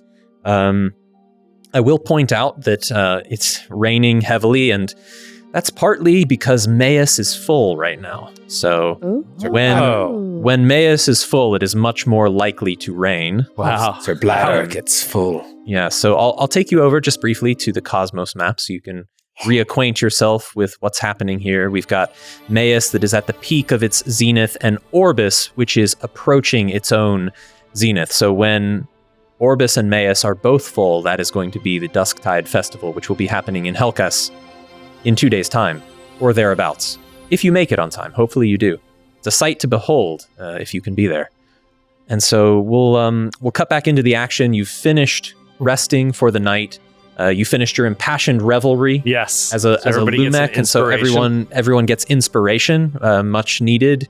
And anything else that you're doing over the course of your rest? Yeah, retroactively, before actually the revelry really began, a quick talk on the message stones to let them know good idea, that we had passed through the gate. I thought you forgot. You're so smart. That we had, I wanted to do it when we camped, but I was so excited about the impassioned revelry. So you do it when you're drunk? You do drunk dial the rest of the dial. Hey, you up? Yeah. Hey, What are you guys up to? The stone. hey, what's up? Oh, wait, this is only a message. I forgot you won't answer. We're good. You're never going to believe the craziest thing just happened. You're never going to believe it. never Even if gonna I believe told you to beep. 30 words. Flomberg totally beep. Guess we'll never know. So who's taking charge of sending a message? And what are you sending? Oh, that was the message. What is it?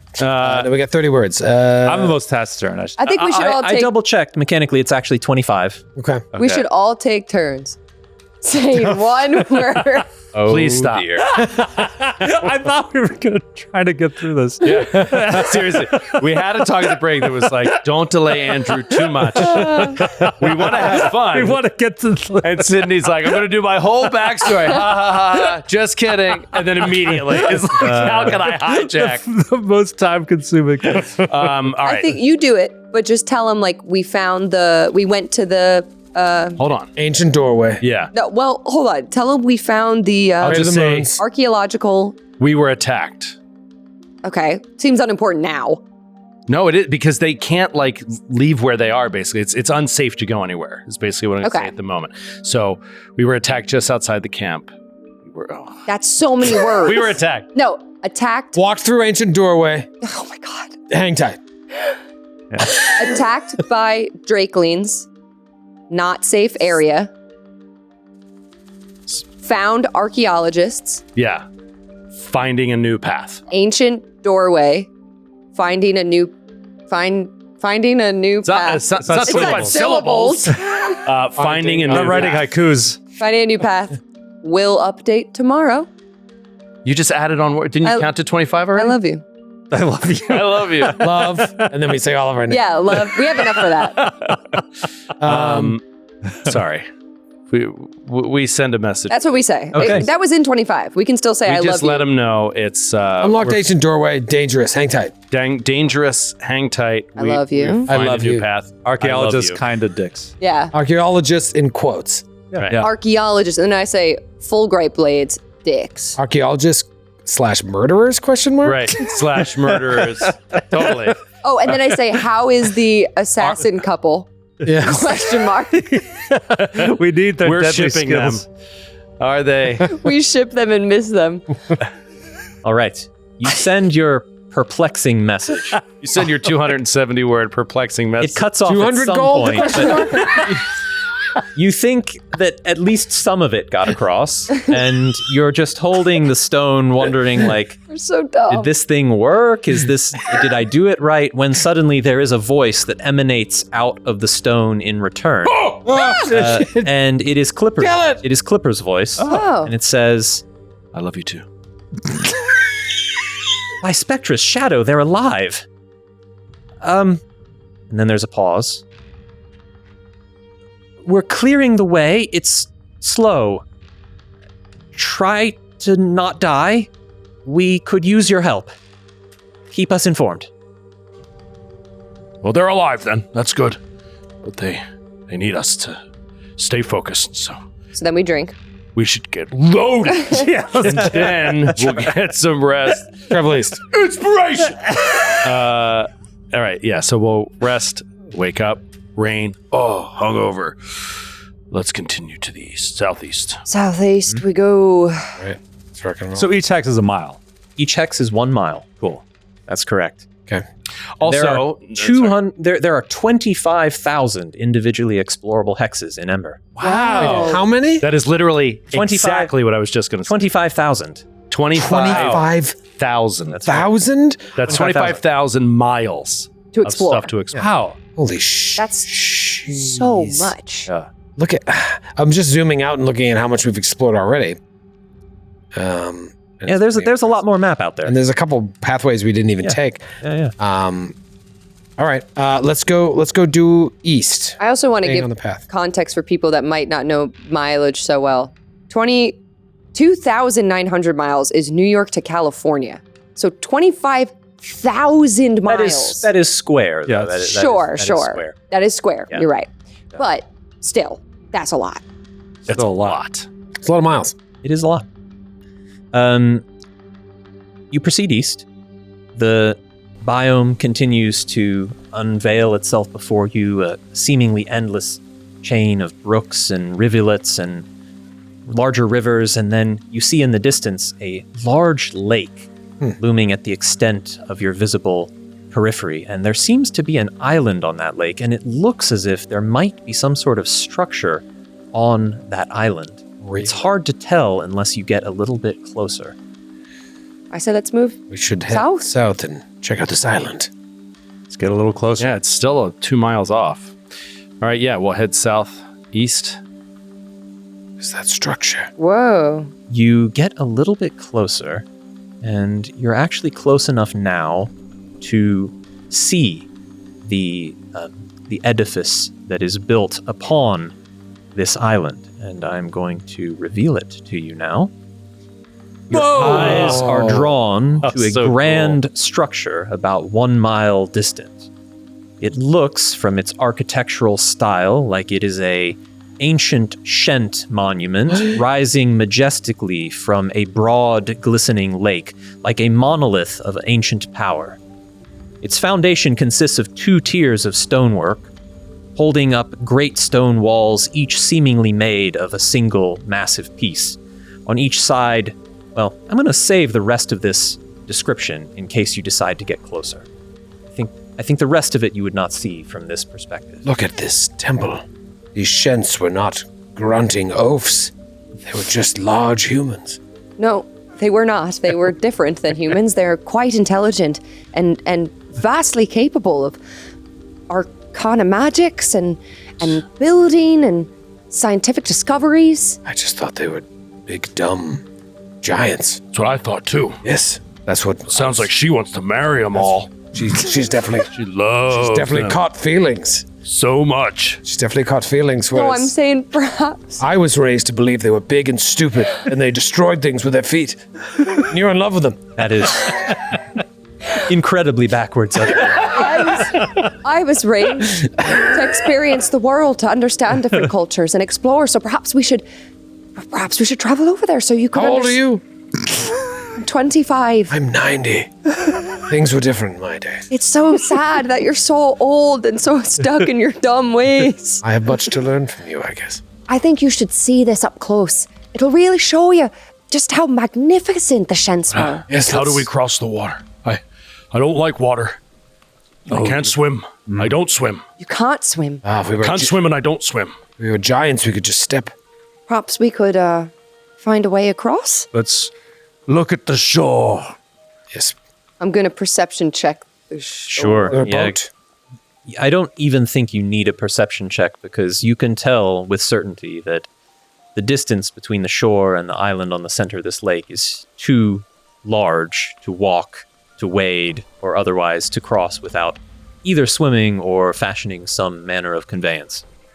We need to forge the river. God, I love fashioning a method of conveyance. Yeah, we need to fashion a method of great conveyance. This wasn't part of our initial mission, but my calling tells me we should check out these monuments made by Dalits. It's crazy. It's crazy how mean you are, and yet you praise Maius. It's so weird. Smea speaks through me. Perhaps we could forge over if we take some of these large leaves. Speak with the voice of the gods. How dare you question me? The God speaks through me, and God hates giants. We could make a raft. I think within Ember's divine pantheon, you might find nobody who agrees with that.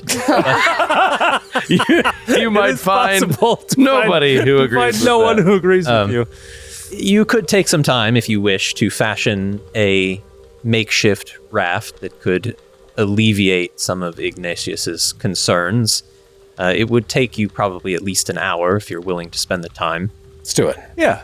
And we could put some of our like belongings on it, and just kind of like swim and push.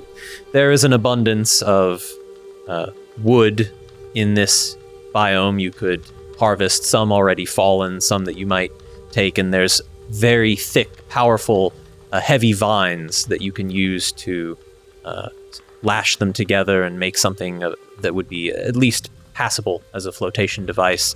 Certainly, Flomberg, your Arcturian craftsmanship tradition would lead the way here. Yeah.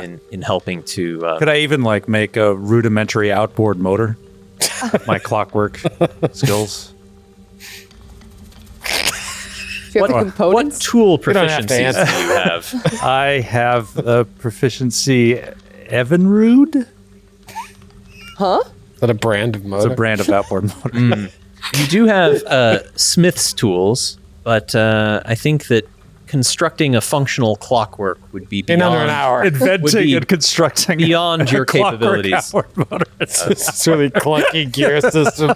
You sputter across. Oh, wait, it's working. I think I got it. No, I'll just make just the canoe. Saved us 4 minutes. Just Or a raft of some kind. raft. And yeah.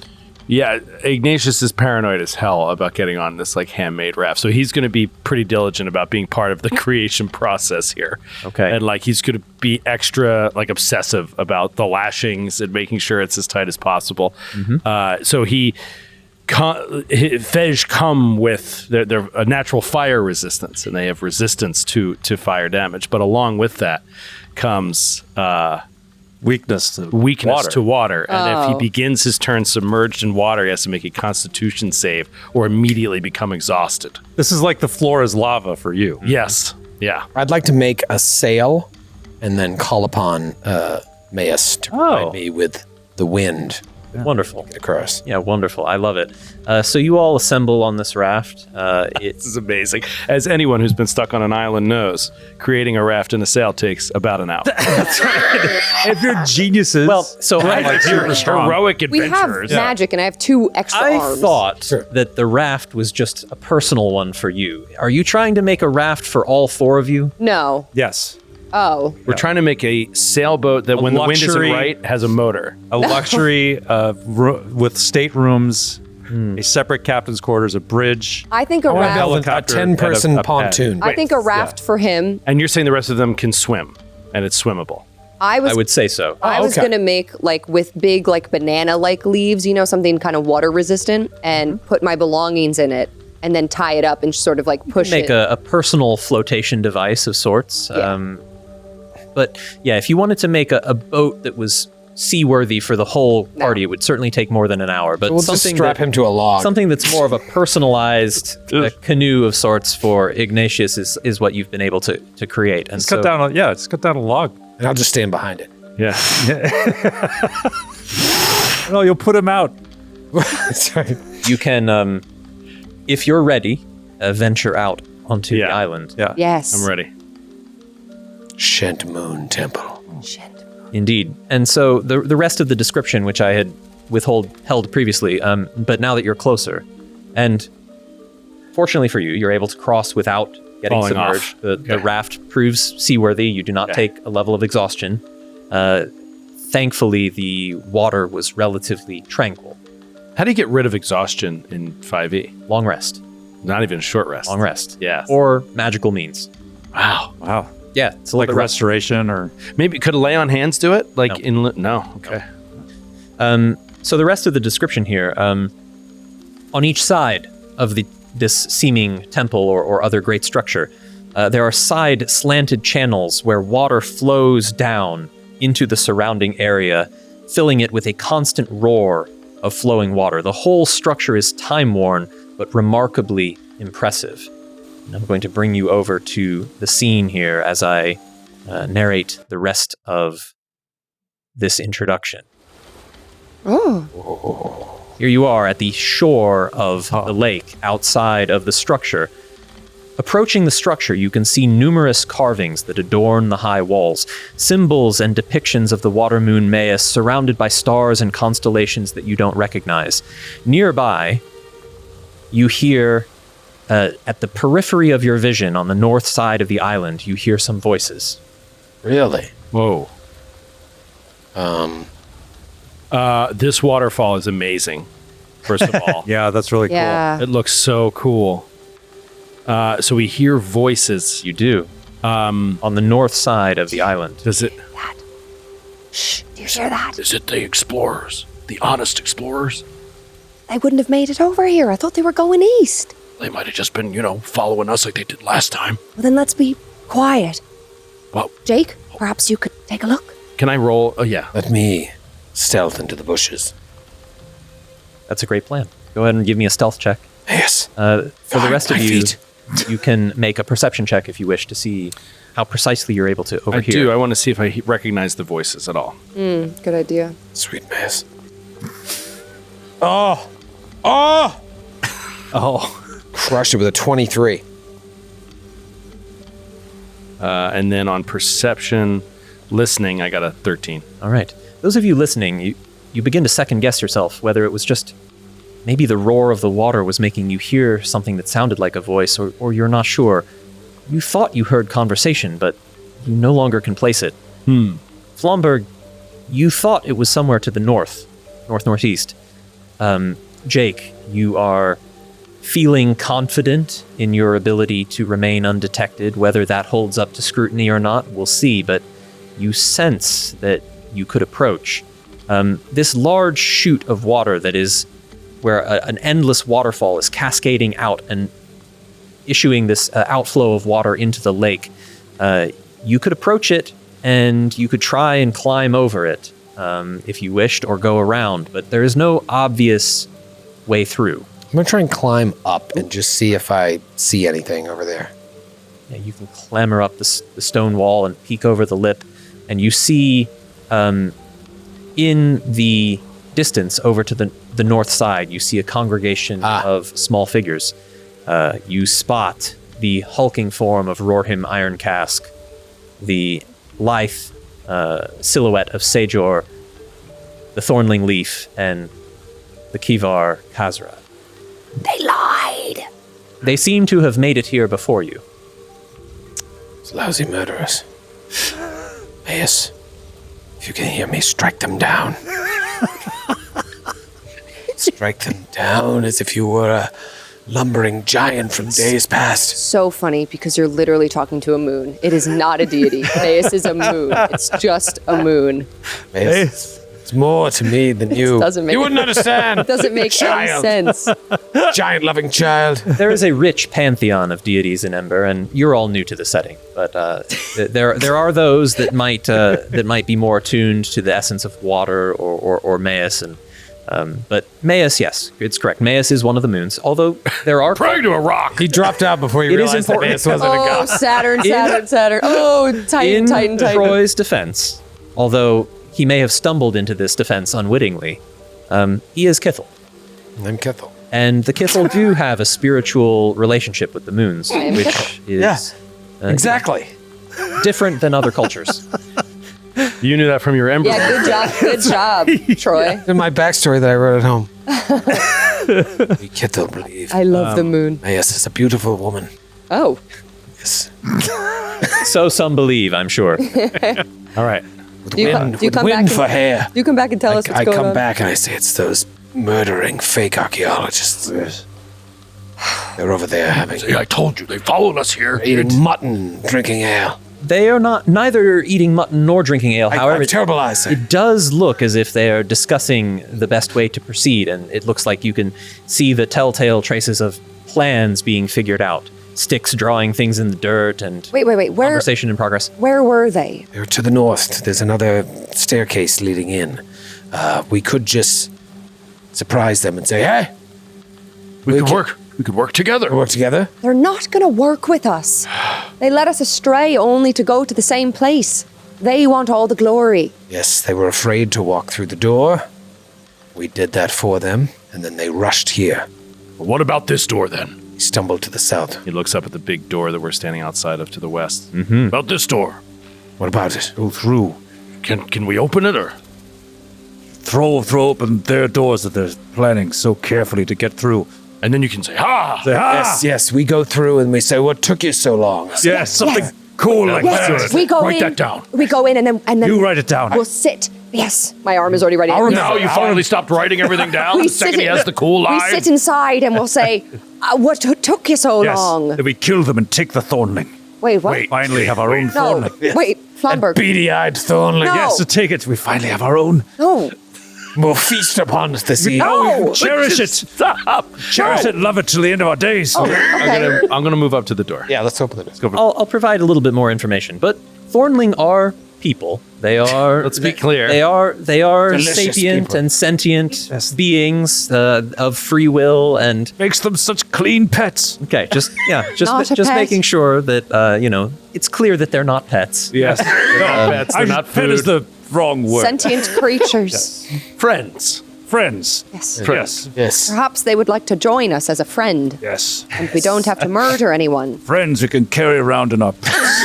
The massive Shent temple bears 2 long walls of stone per door, each one bearing columns of chipped and weathered stonework.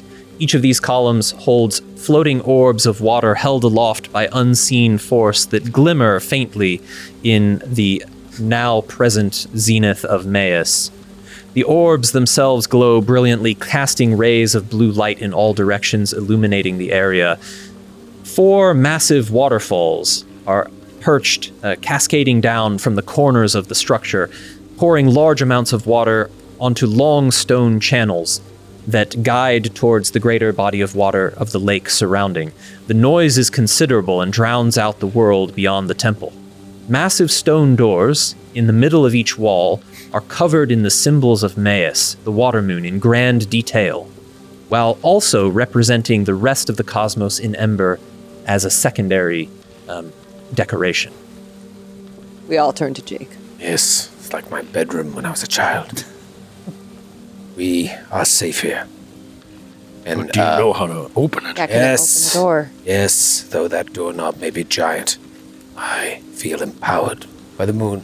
He'll is there a way to push the door open, or is it Is there any visible means to open the door? Like, Is it push or pull? It appears as if there is a counterweight mechanism on this door, that if you were to activate its central crystalline insignia of Maius, you get the sense that the doors might part before you, being pulled by a counterweight into the walls.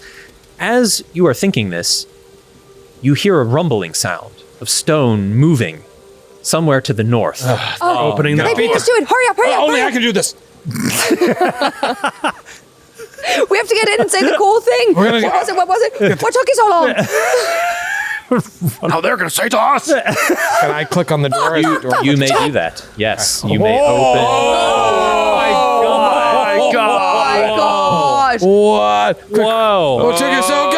Close the door. I immediately run away. Close the door. Close the door. Close the door. Holy You moly. behold a otherworldly scene Yeah. as you gaze into the temple interior. There is clearly a lot going on in this space. Inside, you take all this in an instant, as you have but moments to take on board this information and decide what to do next. Inside the Shent Temple is a large square space with a massive well of swirling water at its center. Beneath the surface of this water, you can see the churning gears and cogs of a huge underwater machine. At the corners of the deep well are 4 smaller basins of water flowing up from below, flooding into channels that return to the central well. Each passage of water flows through a billowing basin and fountain that bubbles noisily. There are bridges out to the central platform that rests atop a massive underwater machine of stone that grinds away. And there, at the center of the platform, a engorged, large water elemental swirls around the central pillar, absorbing energy flowing up and out of the machine. It appears to be surrounded by some sort of azure, scintillating spherical shield of azure energy. And that water elemental within that shield basks in the unchecked glow of power as it turns towards you. High above, there's one other feature of this temple that you need to be made aware of. Rails and pipes and clockwork forms a complex network of machinery that propels 6 orbs of light around the temple rapidly. A flickering, half-realized projection of Ember and its cosmos hangs in the air there, created by the machine. However, it seems to be falling apart, pieces of it being pulled into a large dome of energy around the central platform. On the north side of the room, you see a sibling door opening, and you see the surprised faces of the fulgurite blades gazing in at the same temple interior that you now look at as well. Can we step in first and say, what took you so long? Long what took? Long what took? I'll give you this one. Why'd you say it louder? What? I will give you this one What? if you want to take one step into the temple and get your catchphrase out just in time, but don't go any further because some other things are about to happen, as you might. I pushed Jake Cool into the temple. What the? Oh! Say it. Sorry. Then he screws it up. Long took what? Long took. Well, they seem surprised, even if your catchphrase did not land quite as smoothly as it might have. We Having. ruined the whole thing. As the water elemental in the center of this temple turns to look at you, you feel a pulsing of energy, and in the 4 fountains around the room, the burbling of their water coalesces into sprite-like forms that occupy the basin. Oh boy. 4 more enemies. Uh-oh. Oh, come on with this. Why do they not like us? We didn't do anything. They're like blossoming out of these. We broke holes. into a sealed area that we're not permitted. Yeah, but I think they did too. Yeah, we didn't break in. He opened the door. Oh, I'm sorry. I thought you were talking about the water elementals. I don't think they should be here either. Yeah. No, yeah. It's a keen insight. Why don't you give me a quick Arcana check? What you talked about? You were like, it's sucking up all the energy. I'm like, I don't I'm sure think- that's the barbarian's specialty. Yeah, natural 2. Finally, a befitting role. Right. You are not sure, but it does. Whether these creatures are intended to be here or not. Was that insight? That was Arcana. Arcana. Got it. Yes. Whether these creatures are intended to be here or not is something that you are unsure. However, I will describe the creature in the center of the platform. Towering over its peers, and even that of other lesser elementals that you may have seen. This invader's form is both graceful and intimidating. Enhanced by energy flowing through an ancient stone machine, the elemental appears much more powerful and perhaps aware of its surroundings than others. Its movements are fluid and deliberate, exuding an air of precision and purpose. It turns towards you, intent to challenge whoever has breached its sanctum where it was happily basking within the currents of Maeus' energy. I'm going to need you all to roll initiative. Okay. It did sound to me, though, like they opened the other door first. So maybe they'll get that attacked. ire There was will be directed to the north. there was another door that was open. That is absolutely correct. All right, let's roll some Naish. Come on, Ignatius. Oh man, poopy. What'd you get? Natty 19. Awesome. I'm concerned about this azure shield around it. I wonder if the sprites need to be killed first to deactivate Yeah, I'm the certainly shield. not going to try to kill the giant water elemental. I can't think of anything more frightening to old Ignatius. Yeah. Yeah, that is about your Oh no! No! your deepest fear of sorts. That's correct. Can I ask you? So the water sprites, I'm just having a little trouble. I'm struggling with the three-dimensional nature of the map.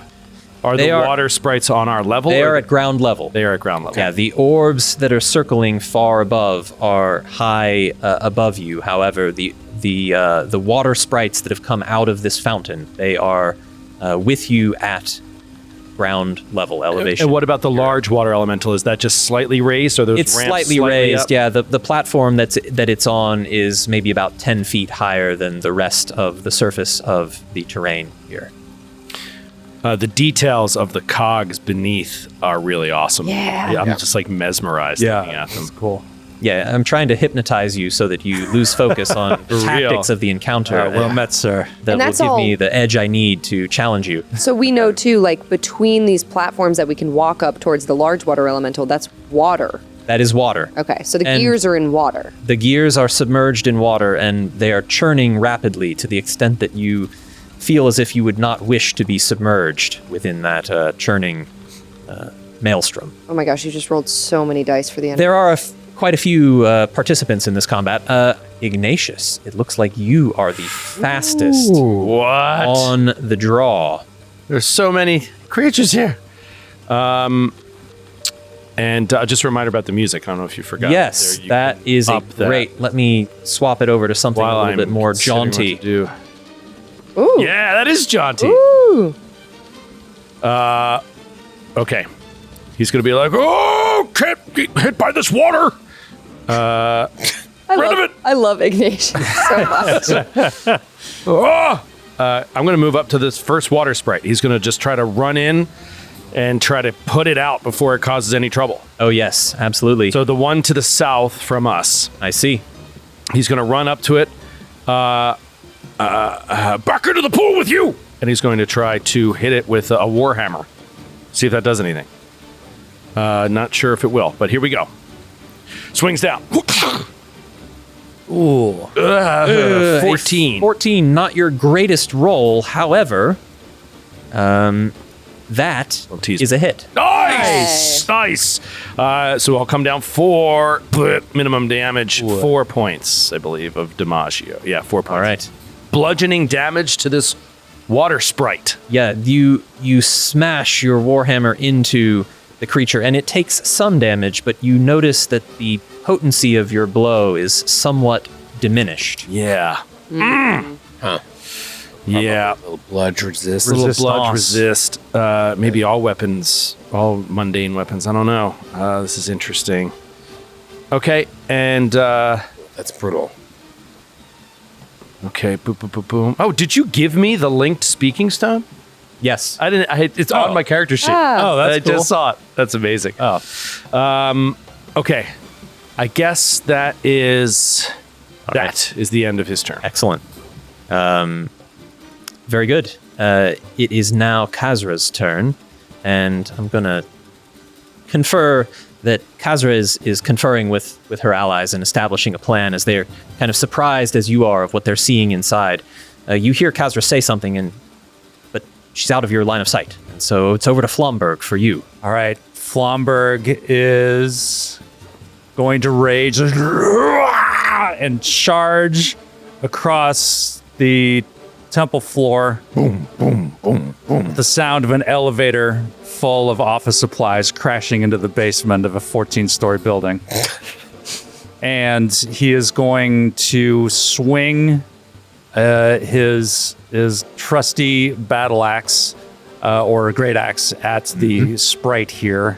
Get that up. And go to the thing. And where Get it, are Flomberg. you? I want to kill it. And he shouts out his intelligence, shut up! To this non-speaking water elemental, 12. the sprite has an armor class of 12. Yeah! You connect. All right. Amazing. Roll there. That's 6 points of damage. Yeah, 6 down to 3 as it takes reduced damage from your blow. It is resistant to physical harm of the sort that you are dealing. Anything else on your turn, Flomberg? That's all I can do. Okay. It's over to one of their number who bravely rushes forward and is going to close in, but It's the Thorn John. unable to make it. Oh no, he has 30 feet. So yes, tactically holding an action until an ally gets close enough, at which point they will try and sneak attack. Okay. The temple invader at the center of the platform kind of rotates around, surveying the scene. You sense, it's not speaking, but you sense a sort of air of imperious demeanor of this creature, as if, how dare you breach its inner sanctum and threaten it with your presence. And so it's going to look towards you and... Oh, so many delicious options I here. can see you smiling. Oh, he's so excited. Look at him. It will, I think, open this combat by using a tidal wave This does not sound good. as a tremendous cascade of water emanates forth from it in a powerful stream as it slams towards all of you in a cascading Oh, God. wave of water 20 feet across, a roiling torrent that slams you into you. I'm going to need the 3 of you who are in that area to make a dexterity saving throw. No, Flomberg. Oh, boy. We can't lose Flomberg. All right. Oh, man, I got a 9. It was on an 18. Don't forget your inspiration. Oh, my God, I rolled a 3. I'm using my inspiration. Yeah, I'm going to use mine. I rolled a 3. Very cool, got a 14. I'm feeling pretty good about that. I'm very dexterous. All right. Oh, my gosh. Okay. All right, let's see if I can do better. Flomberg! Inspiration! There goes the inspiration. And it's a natural 20. 20 on the inspiration. Nice. Oh, good use of inspiration. Huge. Thank you for the revelry. That was pretty huge. The revelry has done good work for you here. Let's see. All right. So, Flomberg, unfortunately, you have failed this saving throw, although Jake and Emunet, you are able to sidestep out of the way as you kind of either leap over it or do a roll or somehow, and you avoid this cascading wave. Flomberg, you are thrust backwards and you slam into the back wall of the temple, and when you make contact with the stone wall, you are knocked prone. Oh, terrible. Brutal. And as a result of the concussive force with which you are slammed against the wall, you suffer 2 points of bludgeoning damage. Okay, where goes my temporary HP, finally? Oh, right. Down to you 1, hadn't I been suppose, because I touched. think you had raged. Oh, right.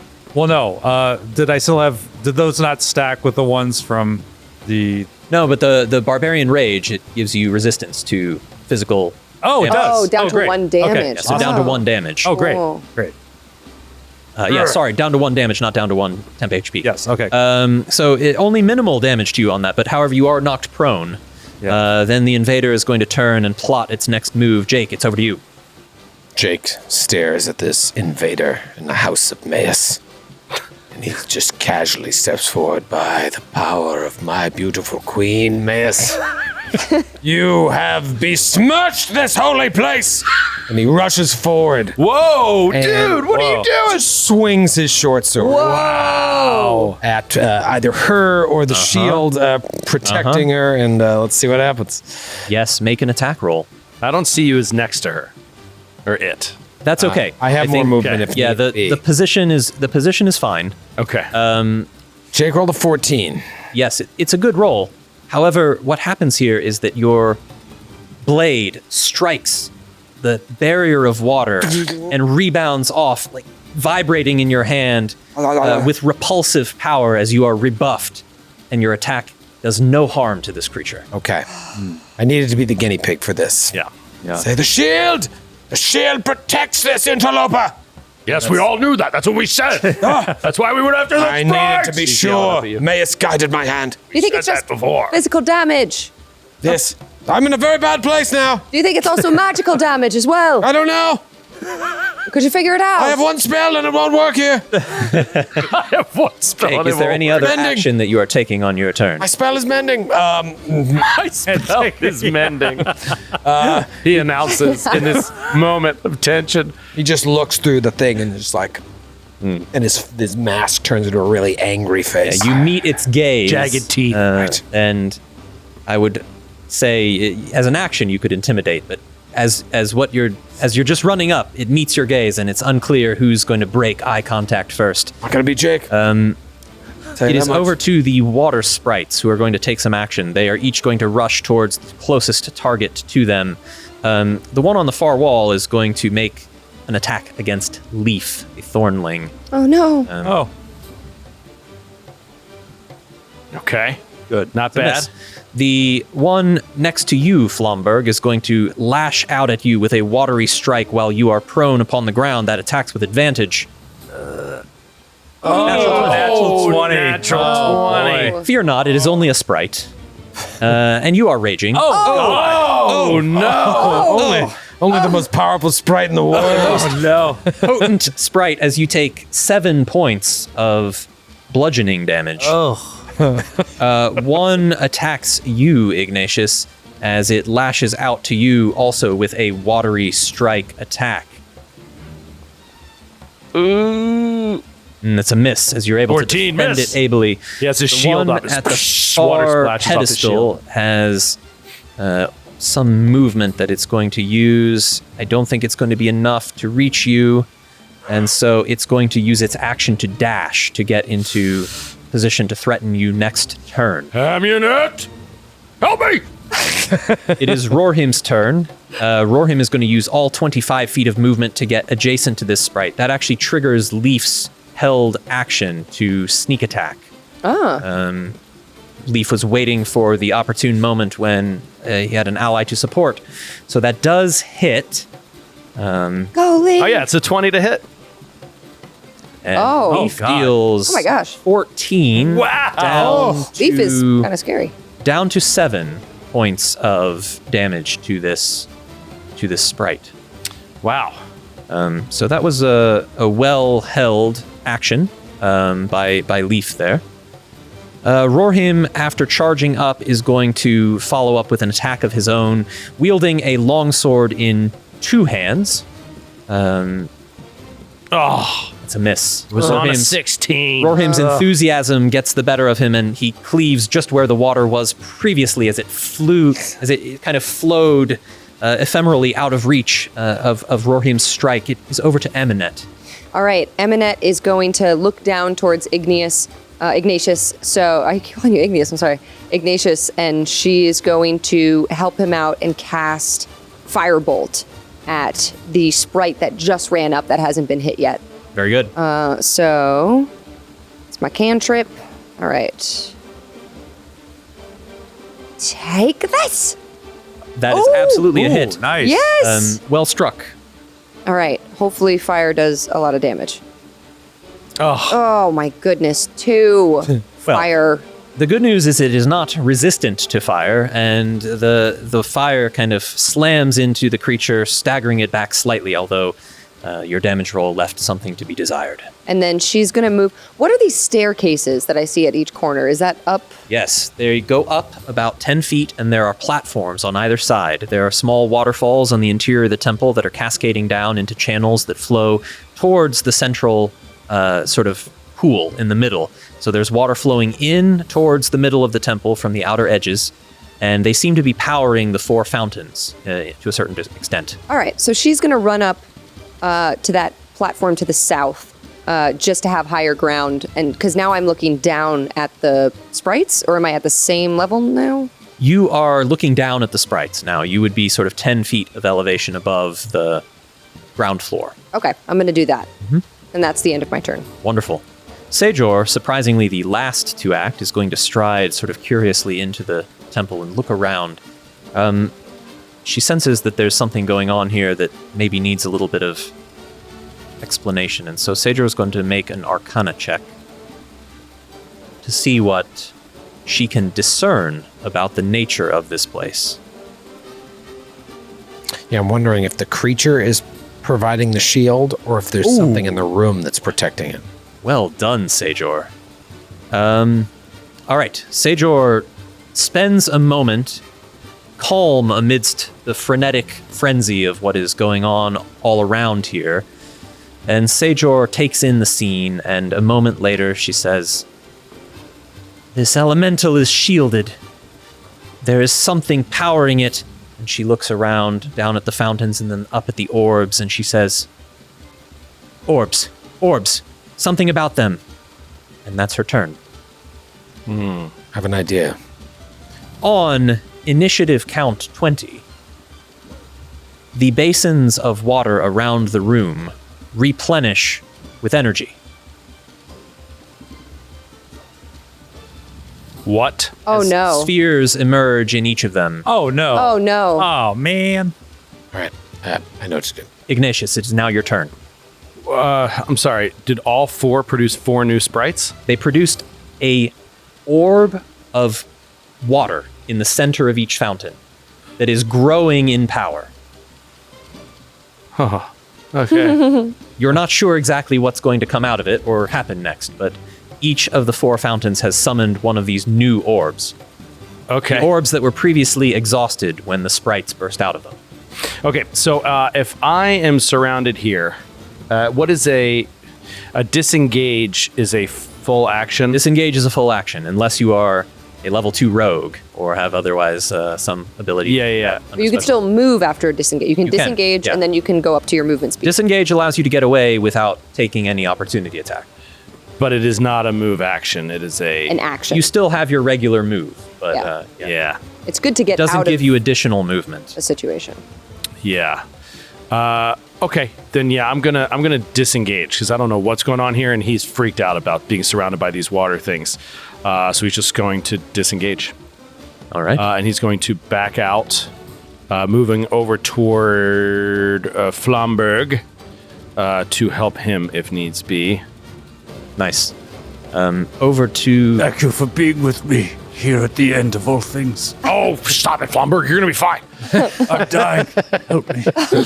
He is pretty hurt, isn't he? Very, very badly. Yeah, my disengage was my action. Otherwise, I'd lay on hands, but I'm out of actions. Kazra walks into the temple and with a hand upraised, a silvery light beam emanates down from above on this water sprite, but it makes its saving throw, so there's no effect. Flomberg, over to you. You are prone. I'm prone. So, Flomberg, in his badly weakened, battered state, he lifts up his great axe, rolls half onto his side, still prone, with the sound of a space shuttle full of knives and forks. You can landing. stand if you wish. It costs half of your movement. Well, wait till you hear what it sounds like. The sound of a space shuttle filled with knives and forks landing on top of an aircraft carrier filled to the brim with Sacagawea dollar coins. Oh. I can hear it now. He swings. He swings from his back. He's a zoom. He swings from his back at this thing. Mechanically, that would have disadvantage. But if you're doing this flavorfully and you're otherwise planning to stand up anyways, I'll let you make a straight roll. Oh, I'll stand up then. Okay. With the sound of another space shuttle. All right. That's a hit. Yeah, Absolutely. Let's get it. Okay, 17 to hit. need to hit. Get the damage. Come on, be the big damage. There it is. Wow. 16 points of damage. There it is indeed. This creature takes half damage, which weakens it significantly, but because it is resistant to this type of damage, it is not fully dispersed. Oh, God. Okay. Baguette. Yeah. All right, There's another way. Anything else on your turn? that's it. Okay. Leaf is going to flank around and continue attack against the creature using a short sword and hopefully sneak attack if possible. And that does hit, and so Leaf is getting a sneak attack damage on this against the water elemental. Oh, nice. 11 points of damage, which applies as 5. Right. That creature is looking pretty rough, but not yet down. The Temple Invader is going to try and recharge its tidal wave. We'll see if it's successful. Come and get me. It is successful, recharging its tidal wave. What does it need? I'm not going to tell you that. However, It got a 6. Yeah. however, At least a 6. it is going to not use that ability. It is instead going to turn and look Look me in the towards- eyes! My Maeus's teeth. Well, for some reason, it does not strike at you. You're not exactly sure why. Oh, Maeus attunement. Instead, it is going to send a It's going after you. projection attack No, thank you. after Eminent. That seems wrong. Yeah, because as- it knows you're onto it. Oh, so natural one. Sensing the futility of this course of action, it turns to the north and flings a second projectile at Sajor. Yeah, you should go after her. Missing. This elemental Dang it. looks patient, though, as if it has all the time it needs to take care of you. Jake. All right, Jake wants to look down at these gears. How far down are the gears? They look like the water goes down about 30 feet to the bottom. Jake's like, Maeus, protect me. And he jumps into the water. What? I thought you said you knew what to do. It has to do with the balls Also, at he the top. said. Yes, but the gears are powering the balls. Yeah, but he also said, "Don't go in the water." Who said don't go in the water? I said no such thing. He said, 30 I may have feet said- down is I- deep. You I said the may have water said looked that dangerous. The water That's as deep looks as a cenote. dangerous because of the gears and the machinery down there that is moving around rapidly. I would say that you would assess that there is hazard involved in Great what danger. you are. Great danger. You I must. have to are jam the attempting. gears. Okay. With great danger These gears comes great also glory. look incredibly large. Many of them as Unjammable. large as your body itself. Perhaps your body sacrifice might be the myself thing to that you're Perhaps having your to- corpse would be a great jam. Maeus will protect me and just large raise enough. me from the dead. I can hear That spoon will raise me from the dead. A small price to pay. I can hear her lunar The commands. choice Get is through this yours. The choice is yours. However, early you do encounter. see face to face with Sajor in front of you. She's pointing up. She pointed up. She said the thing. You literally, as a player, went, I know what. I thought that the gears were powering. Well, they may very well. They be. may very well I'm be, not but- saying you're wrong. You Right. may be onto something. Right. I'm just conveying what Sajor has communicated. No, to I you, think you should and jump into the Well, gear. I mean, if you already did it, you already did it. But going with your line of thought, I think that it's much more likely to jam the things up there because they're small. Like you can see how tiny they are on the tracks. All right. Then I will drop my sword, pull out my short bow, and take aim at the orb towards the ceiling. Okay.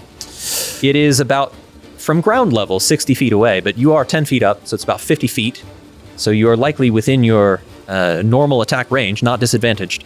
They are swirling around, however, rapidly, and so if you are trying to shoot at them, you would have disadvantage. Oh, that's on the so attack. cool. Gotta hit that moving target. Maeus, guide my hand. Get it! Oh, come on! Wow. That's a good roll, That is dude. a hit. Yeah! Nice. Jake, cool. I'm going to pause the game for a second so that you can see the positions of these orbs. Which one are you aiming at? There's a cluster to the west. There's some to the northeast. There's some to the southeast as they're passing So by each cool. other. That's cool. Which one would you like to shoot at? I'll shoot at the ones to the west. Which One's one? to the west. Well, they're about equivalent at this point. Yeah. Okay. You break the orb, and out of Ah. it drops to the ground a water elemental that was contained within. Oh. Oh, wow. Oh, Is it dead? Oh, boy. is it just? It is not dead. Oh no, that's not a. It descends. It descends to the ground That's no sprite. and joins the battle. On our side for freeing it? Yes. Maeus has provided us an ally. Perhaps. Does it have a red square? The seas themselves rise and fight at our side. Yes, just as the prophecies said. You just keep making stuff up out of nowhere, and you're gonna it's kill out of us. stage. He can contribute You're gonna right kill now. us. He can contribute to the lore. It's contributing. The lore is evolving. You're well Constantly evolving. I'm just gonna kick out of him. It's constantly evolving now. Lore is now part of Ember canon. This is how I've interpreted Academy Dropout. Like he knows nothing about He just anything. misunderstood. He what thinks Bully Believes learned. so wholeheartedly. He thinks he knows. Dunning-Kruger. He's eschewed education his entire life. He has these crazy views. Like he thinks the world is round. That's insane. That is insane. That is insane. That's insane. Some round earther, you insane conspiracy theorist. Only the most, only the most unhinged conspiracy theorists in Ember think that the You world say is that. You say that around the campfire one night. And we all go really Yeah. quiet. Wow. Really quiet. Round world upon which we sleep. That's how the revelry ended. It killed the Constant revelry. gaze Killed the vibe. of Emmaus. Build the I'm vibe. gonna go to bed now. Nice. All right, so I shot one of these things out. I still have a move action. I am a little concerned it will provoke here, but I also think if I can, she attacked with the tidal wave. I'm going to take a chance here and close on this elemental that just Okay. came up. You move away, and there is no attack that comes at you. Okay. Perhaps the barrier intervening is what is stopping. Perhaps the barrier prevents melee attacks out of it or something. Yes, I am protected. The water elemental that dropped out of the orb on the ceiling, you close on it. And what would you wish to do? Well, I've already used my action to shoot the thing, so That's right. I'm just closing to. I want to provide myself as a target. He Okay. feels invincible in this House of Mass. Excellent. The sprite's turn. Let's see here. Did you also leave your sword up there? Yes, he did. Yes. He doesn't need it. What would he need it for? This guy's insane. See what happens when you don't go to school? You just drop your sword and run away from it into combat. 90-year-old dropout. The sprites are making a couple of attacks. One against Rorhim in the northwest corner. Okay. That's a hit. That's a hit. As Rorhim suffers 6 points of damage. Oh, come on, man. Flomberg, sprite attacks you. Oh, Flomberg. Okay. Miss as Wow. Awesome. you evade its blow. There's two here that are going to seek out targets. One is going to come around and launch itself at you, Jake. Heedless of your attunement, you are no elemental, but it misses. Oof.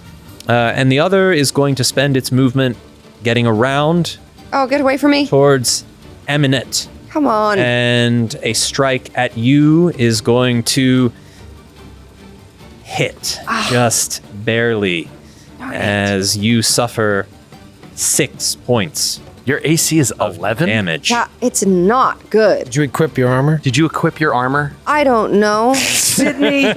She is a sorceress, Oh, I don't even think I have armor. They don't wear armor. I don't have armor.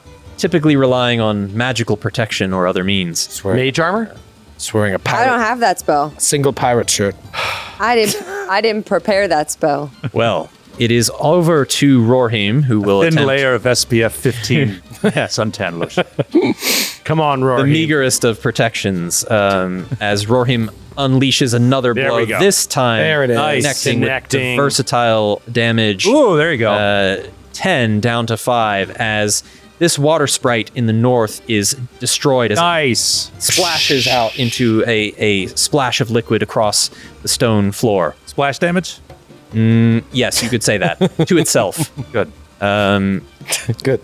Rorheim will use available movement to go and stand protectively next to Sajor. Eminent. I have to look into this because I thought I did get armor and now I'm confused, but it's fine. I'll look into it later. I'm so hurt.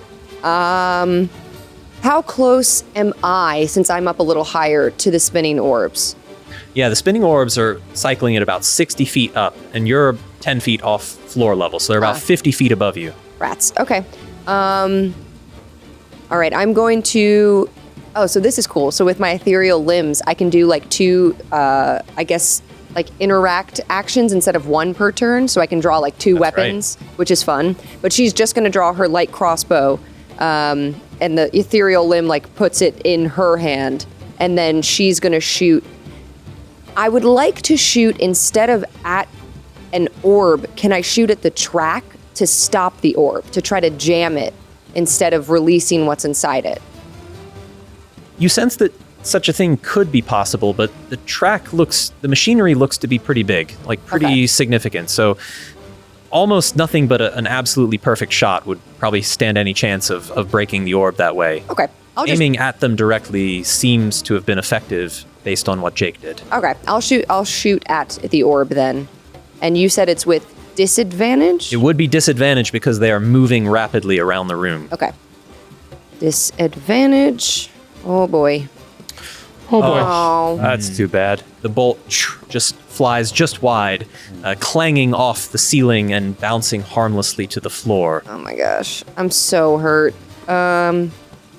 What can I do? I need to move away from this little guy. Oh, what am I going to keep running? What am I going to run my whole life? She says to herself. She says to herself. Yep, that's what I'm going to This is do. an insanely dangerous situation. Bye. You're in a horrible, horrible position. The orbs! Bye. Oop, trying Attack to the run. orbs! Trying to run. Are you running further away from us? Oh, I can run toward... Well, you're towards a ton of elementals, though. Yeah, but at least I could heal you. All right. Yep, she's going I to mean, run. I won't, but I could. What? You're not going to heal me? Oh, Got a lot going on. Flomberg's hurt. We got to destroy the the orbs. I think I... Oh, hold on. I'm moving. I'm going to move down the other way towards my party. But a little bit back from these elementals. So All she right. runs back down the stairs. As you disengage, this water sprite is going to try and strike at you. Wish for luck. I'm going to die. It hits. You suffer. I'm down. 7 points I'm of down. damage. Yep, I'm back to where I started. As you are running away, it strikes you to the floor. And she just flops down, one arm reaching towards the staircase, and she's unconscious. Have unit! Nothing's more dangerous than water! Jake says 100 divided by 3. It is I now. have no idea! Unsolvable mystery. It is now Sajor's turn. Unsolvable. Sajor looks up at the orbs above and is thinking about trying to break them, but then looks at you and the predicament that you're in and seems to be caught in a moment of indecision. Sajor, you fool. Sajor curses to herself and says, Why am I doing this? And Sajor runs up to the platform here to get into position, and drawing deeply within herself, Sajor is going to use her most potent trick and cast Lightning Bolt Good one. in a straight line. Come on, you gotta time it for 2 or 3 of them. Straight through call. 4 of the elementals. Wow. Oh, the elementals. Got it, look got at it, got it. that. That is Wow. amazing. That's awesome. Last time. And Sajor, they will have to make dexterity saving throws. Oh, man, that made everything. Oh, that's some low and numbers. they all They're all fail. single They all digits. failed. They all fail. Wow. Sajor kind of comes Wow, around. look at that. Oh, man. They Terrible suffer I see 26 points of And that's not divided. lightning damage. Yeah, that's it. I mean, so many of them are down now. We shall see. I mistakenly targeted Eminet instead, but the selected I'm ones, so dead. It's just like, the lightning energy that courses through these elementals, they shudder and freeze up as the electricity courses through them conductively, and they splatter against the walls nearby. I always hate it when an NPC upstages you, and so I'm sorry. No, by all means. Sajor, Sage us. Better than dying. Sajor is doing what she can as the whole chain of water elementals is dispersed. Wow. And Sajor says, I can't do that often. I sense there are more coming. We either need to solve this, destroy the other orbs, or fall back. Khazra, healing. Top of the round. I will die here if I must. Okay, Ignatius is, he's going to turn to Flomberg and say, Lume, watch over you. And he will heal you, lay on hands for 5. Oh, sweet. And then Nice. he will run toward Amunet. I need to take care of Amunet. She's down. Right? Yeah. And he'll move over toward Amunet, but that'll unfortunately be the end of his round. All right. Over to Khazra, the priestess of Sigil. Khazra, hearing Sajor's beckoning, will run up to join the leader of their company, and looking over at Amunet 55 feet away, she holds up a hand, and a silvery beam of graceful energy You see? And you had to be a jerk to them the whole time. leaps across To me first. the a gap, frostbolt. and it's a frostbolt. Khazra will cast as a bonus action Healing Word. Oh, And wow. Come you on. get 8 points of healing. I'm back up to full, baby. That is amazing. Because I don't have a lot of hit points. Khazra will then turn and see that there is not any other target to be had, and so she will wait until there is an orb directly overhead and cast Sacred Flame upon it. Now, the orb is an object, so it cannot make a dexterity saving throw, so it simply fails the dexterity saving throw. Wow. And Wow. the orb bursts with radiant Nice. energy as Khazra shatters one of them and sends a water elemental crashing to the floor, further weakening the central barrier. Flomberg. All right, Flomberg pulls himself up to his full height with the sound of a dozen Jeep Grand Wagoneers loaded up with deluxe DVD steelbook copies of Terminator 2. And he said, luckily, the thing elemental landed right in front of him, so he's just going to swing down at it. Shut up! Shut up!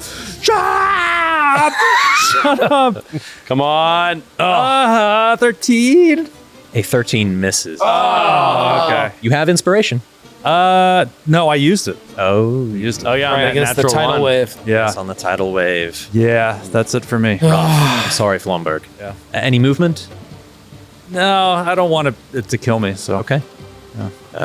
Over to Leaf, who is unsure of what to do in this situation, but is going to move and then cunning action dash Yeah. to get into combat with this creature. Leaf attacks. So they're second level, at least. Oh, Leaf. There you wow. go, Leaf. Leaf! Leaf is not You'll leave forever. bad. Not too shabby. Not too shabby. It's not magical damage, so it is resisted, but it is going to be 14 points of damage to the creature. Oh, yeah, because he got sneak attack for Flomberg being there. Visitor is going to turn towards Leaf and make a watery strike using its multi-attack. Miss. Oh, nice. Okay, nice. Turn towards Flomberg. Turn towards Flomberg and try and lash out at you with the other sort of watery appendage. 21 hits you, Flomberg, for a meager 3 down to 1. Okay. You do not suffer much damage. It's then going to use a bonus action on Flicker and Flash as the elemental poofs into a cloud Whoa. of vaporous water Ooh. and is going to teleport to over here. I didn't know they could do that. Ooh. Like in the water? As it is in the water, yes. Ooh. Jeez. Oh, that looks so cool. They get their strength. The Temple Invader is going to sense an opportunity to unleash the tidal wave that it's stored up. No, no, no, no. So it's going to try and slam you all backwards, sending a roar of water over this way towards Amunet, towards Ignatius, and towards Jake. Oh. Come on, buddy. Saving throws, dexterity. Come on, Ignatius. Oh, God damn it. Oh. 9 for old Jake Cool. All 3 of you fail, getting blasted backwards against the stone wall behind you. Those of you who are already up against the stone wall can't go back any further, and so you are slammed against it, taking the bludgeoning damage component of 5. Oh my god. It's the first hit I've taken since we started this adventure. Well, I'm hurt again. You're hanging on. The good news is that's the end of its turn, and it is now Jake, your turn. Jake's like on the ground, like, ah! Ah! And he climbs to his feet. Does he have his bow in his hand? Was Yes, he able to maintain you do it? still have your bow, because the last thing you did was to shoot at the orbs above. Right. Oh, beautiful miss. Guide my hand. bad. And he's going to fire at another orb. All right. Attack roll, disadvantage. We have disadvantagio. Come on. All right. I'm going to use my inspiration Oh, Good call. nice. and try. Is that a good call? Do you just roll twice again and take the worst result when Yeah. you re-roll disadvantage? Yeah, you would re-roll the full I disadvantage. didn't know if you got like a third die Yeah. or something.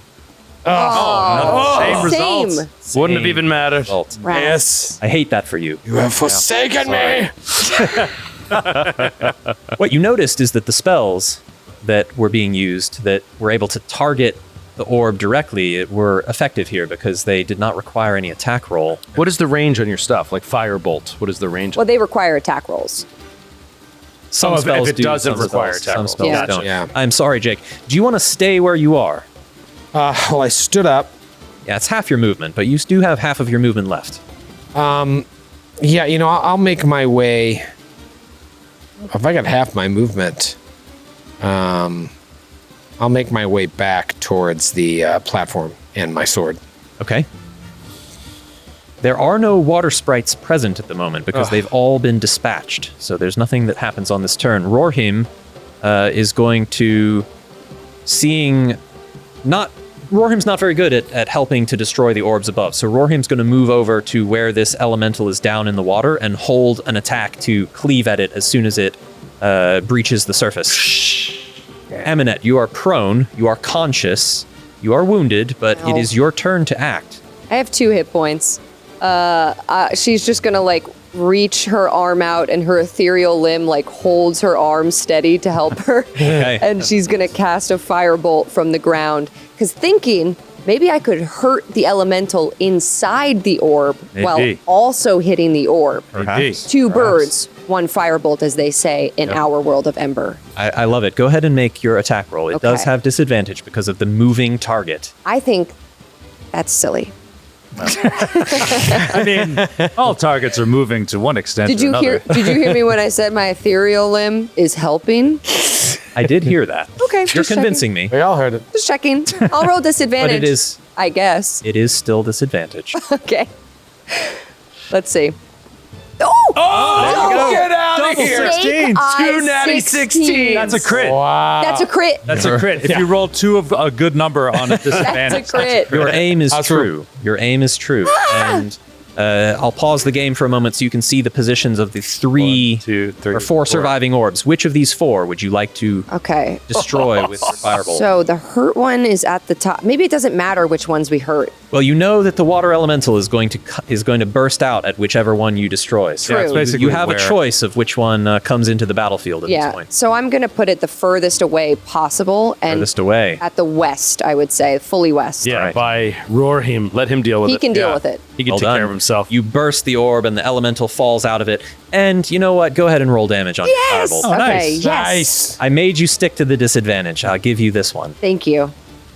You deal 9 points of damage to the elemental as it comes out of the watery orb. That's cool. Hot water, steam burning it. Oh, God, I just love how you can update the map to remove that orb and it's still moving, but Yeah. the orb's not there.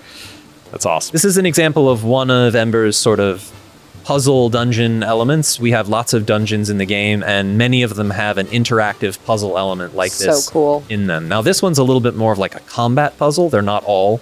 Some of them are exploration or other sorts of puzzles. But, Yeah. yeah, we have a lot of sort of dungeon areas. This one is outdoors, but that work that way. I'm going to crawl to the other side of the stairs Absolutely. and then slowly crawl down the stairs a little bit. And I'm not. Okay. And then I'll stand up. All right. Standing up would be half your movement, so you'll be able to move 15 feet and stand. All right. I'll go halfway up the stairs. There you go. and You have to stand. push against the rules every single round? Like, Yes. take any rounds Okay, off? Yes. that's what the GM's here for. Also, we're in pre-alpha. I'm debugging yeah. and game testing. I like it. Stress testing the system. Yes. And the GM. And the GM, Stress testing the GM. absolutely. The Kickstarter's doing enough of that. by the way. Yeah, for a real. little more stress in your life. Sajor is going to see that the battlefield is relatively clear at the moment, and so will fire a firebolt of her own at one of the remaining untouched orbs with disadvantage. Ooh. That's a hit. Oh, yeah. That's a hit. Sajor looks towards one that can do some good and decides to drop another elemental by Rorhim, knowing that Rorhim can take it. Nice. I'm going to position these in the squares where they would have landed. All right. Top of the round. 2 more orbs. 2 more orbs. However, on initiative 20, the orbs that have been powering in each of the 4 fountains fully mature. And in each fountain spawns a water sprite. God, we didn't beat the clock. Yeah. Oh, dude, these are brutal, man. They're going to take us out. I have this feeling, metagamey, that like if we take out these orbs, it's going to clean out the battlefield a little bit, but I could be wrong. Yeah. Well, I think we you're have to probably right, we have to just go after the orb. Yeah. Yeah, for sure. Ignatius, it is your turn. The sprites are like, they're way That's why too... I earn my advantage. They just suck your actions and you don't do enough damage. Yeah. They're too tough with their resistance. Yeah, so Ignatius is going to say exactly that. He comes stumbling up the steps. There's water on his like charcoal skin that's just going and burning, and he's just like fighting through deadly it. water, deadly water. The steam is coming off of him, and he comes over to Amunet, and he's going to say, "Have to take out those orbs. I hope I live." It's literally And he will all I've been cast doing. Lay on hands on you. Oh, thank you. 5 hit points. Precious healing. Oh, and I'm back up to full. Oh, yeah. It's so dumb. You have 7 hit points. I'm so weak. I will say I did make a mistake. If Oh I'm wait, able- because your caster starts at D6 and D6 Yeah, and it's your nothing. con is a 12. I will say I did equip my armor. I have padded armor. Oh, good. I'm Okay. a 12 AC, so All it right. was a mistake on my end. But That attack would have missed you. That's then, a I big think, but mistake. That's okay. It's okay. It's my mistake, but Yeah. I didn't Vagaries of fate. drop it into my inventory. I forgot. Excellent. Ignatius. Ignatius will, sensing that this is life or death kind of round, is going to enact his John Jamsky, his extreme metabolism. Okay. Just in the event that this thing shoots another dex save. Yeah, out, the you would have dodge is going to advantage. be crucial. Yeah. So he will get dodge in case these water sprites come up. Yeah. So he will use extreme mobility. And you see as he lays on hands on you, the steam begins to rise and like his fiery veins start to glow even greater. It also gives you eyes augmented glow. movement, Yeah. which is going to be handy. Yeah. So, you know what? That's interesting because I'm forgetting I can split my movement. So if, I would have another 20 feet of movement after the lay on hands. That's interesting. I'm going to. Oh, this is. You know what? The platform you're on also is only 10 feet up. You can pretty safely jump off of it if you wanted to take a direct line towards something. Or He's going to jump off of it and put himself between the newest water sprite and Amunet to protect her because I know he needs her. Sure. And Jake basically to take the orbs out. Are you happy where you are, or do you want to get all the way in close to it? I kind of want to make it move. So he's gonna stay where he is right there. Well, Yeah. but then it could move up and hit. No, he's gonna stay right there and become the primary target, hopefully for that water sprite at least. Good. Kazra looks to Sajor for instruction, and Sajor says, "Stay focused on the orbs. We have Or heal me, 2 remaining." or you could give me a heal. Kazra hears you from across the gap, and she follows. was kidding. She follows Sajor's instructions first, and will use a cantrip to target one of the orbs. It is a Sacred Flame, which is a dexterity save, which, as an object, this orb cannot succeed. That's so cool. So she just pops it, and she'll follow Sajor's lead by piling up the elementals all over where Rorhim is. And then, since that was an action, she can still do a bonus action leveled spell. Oh, what? So, Cool. upon request, Ignatius, a level 1 healing word is coming your way. That's great. That's great. Yeah, because he could go down in one hit. That is a Very easy. plus Oh, wow. 7. Oh, awesome! Huge. Wow. Max heal. Kazra looks determined, as if she is concentrating very much on this moment, her mind and body attuned to the clockwork energy of this space. Flumberg. All right, Flomberg, in his rage still, and with no ranged options, is going to close on the nearest water sprite that just appeared in its orb. So with the sound of a Volvo station wagon loaded with Hummel figurines crashing down the alabaster face of the white cliffs of Dover, he thunders across the floor of the temple. You spend the entire round putting that I together. have a lot of time between turns. This is a large combat. It's a very large combat. So he's going to alabaster full of Hummel figurines. Cliffs of Dover. So he's going to swing. The sound is so specific. It is. You can picture it, right? I can picture the sound. Oh, it was spinning on the natural 20 for like 3 revolutions. That is a hit. It is a hit. 13 Okay. is a hit. Yay. Amazing. So let's see some Demu. What's up? What's up? What's up? Oh, terrible. 7 points of damage. Modest. Yeah. It's something. Modest. It helps. And that's it for me. I'll think of the next descriptive phrase. Get back to the composing of slogans. All right. Leaf senses that Where is Leaf? he I was lost he Leaf. was underneath There's Leaf. underneath Flomberg for a moment.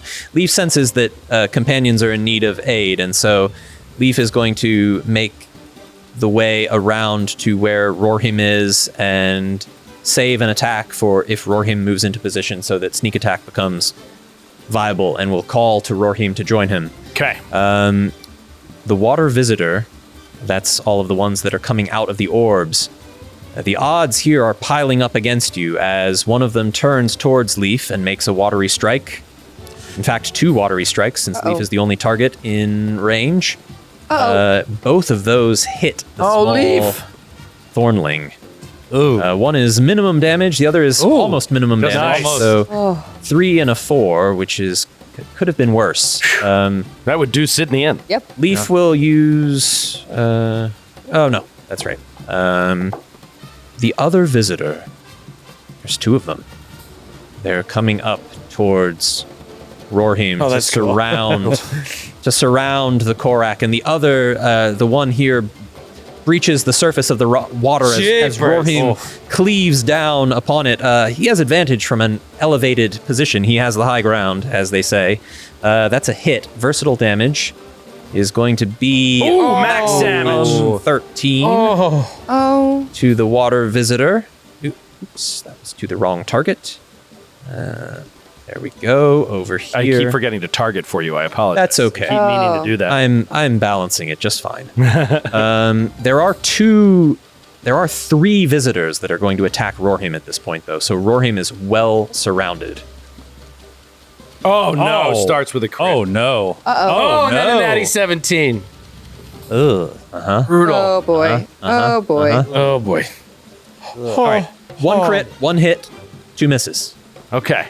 The crit Oh, is so much damage. 12. 12 damage. The non-crit is a 6. 18 points of damage. I mean, I would be dead. yeah, exactly. So would I. I'm so glad this entire second level adventuring party got here. Yeah. When they did. Yeah. The Temple Invader will try and recharge its tidal wave. Stop. Don't you roll a 6, Andrew. I don't think it will. Don't you do it. I think it gets harder for it to do it each time. It does not recharge. Yeah. It is going to look out at you, though, and fling a watery projectile at Jake, the imposter. You got this. The Maus Pretender, It's too cool. Maus Pretender. trying to absorb its precious essence. Oh, dude. Miss. Miss? Miss. Brutal. Amazing. Good Other job. Jake, your turn. Jake looks up to the heavens. Miss! I know you can hear me as you fly above us in your watery grave! She's dead? The moon? He just gets everything wrong. You are in the fullest of phases, and your dead ears can hear me. Yet 1 orb stands! Yet one orb. Pregnant with the corpses of your twin sons.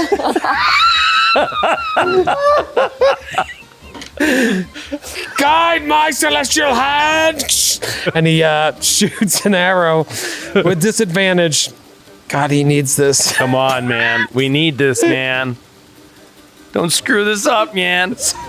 All right, this is going to be with disadvantage. Come on. I want to make sure I don't click advantage. Don't beef it. Oh, that's good. Oh, 16's got to be it. What a roll. Where in the room do you want the orb to be when the last one breaks? Right on top of Rory. Yeah. Drown him. Maybe to the north of the room. Okay, so about like there? Yeah. All right.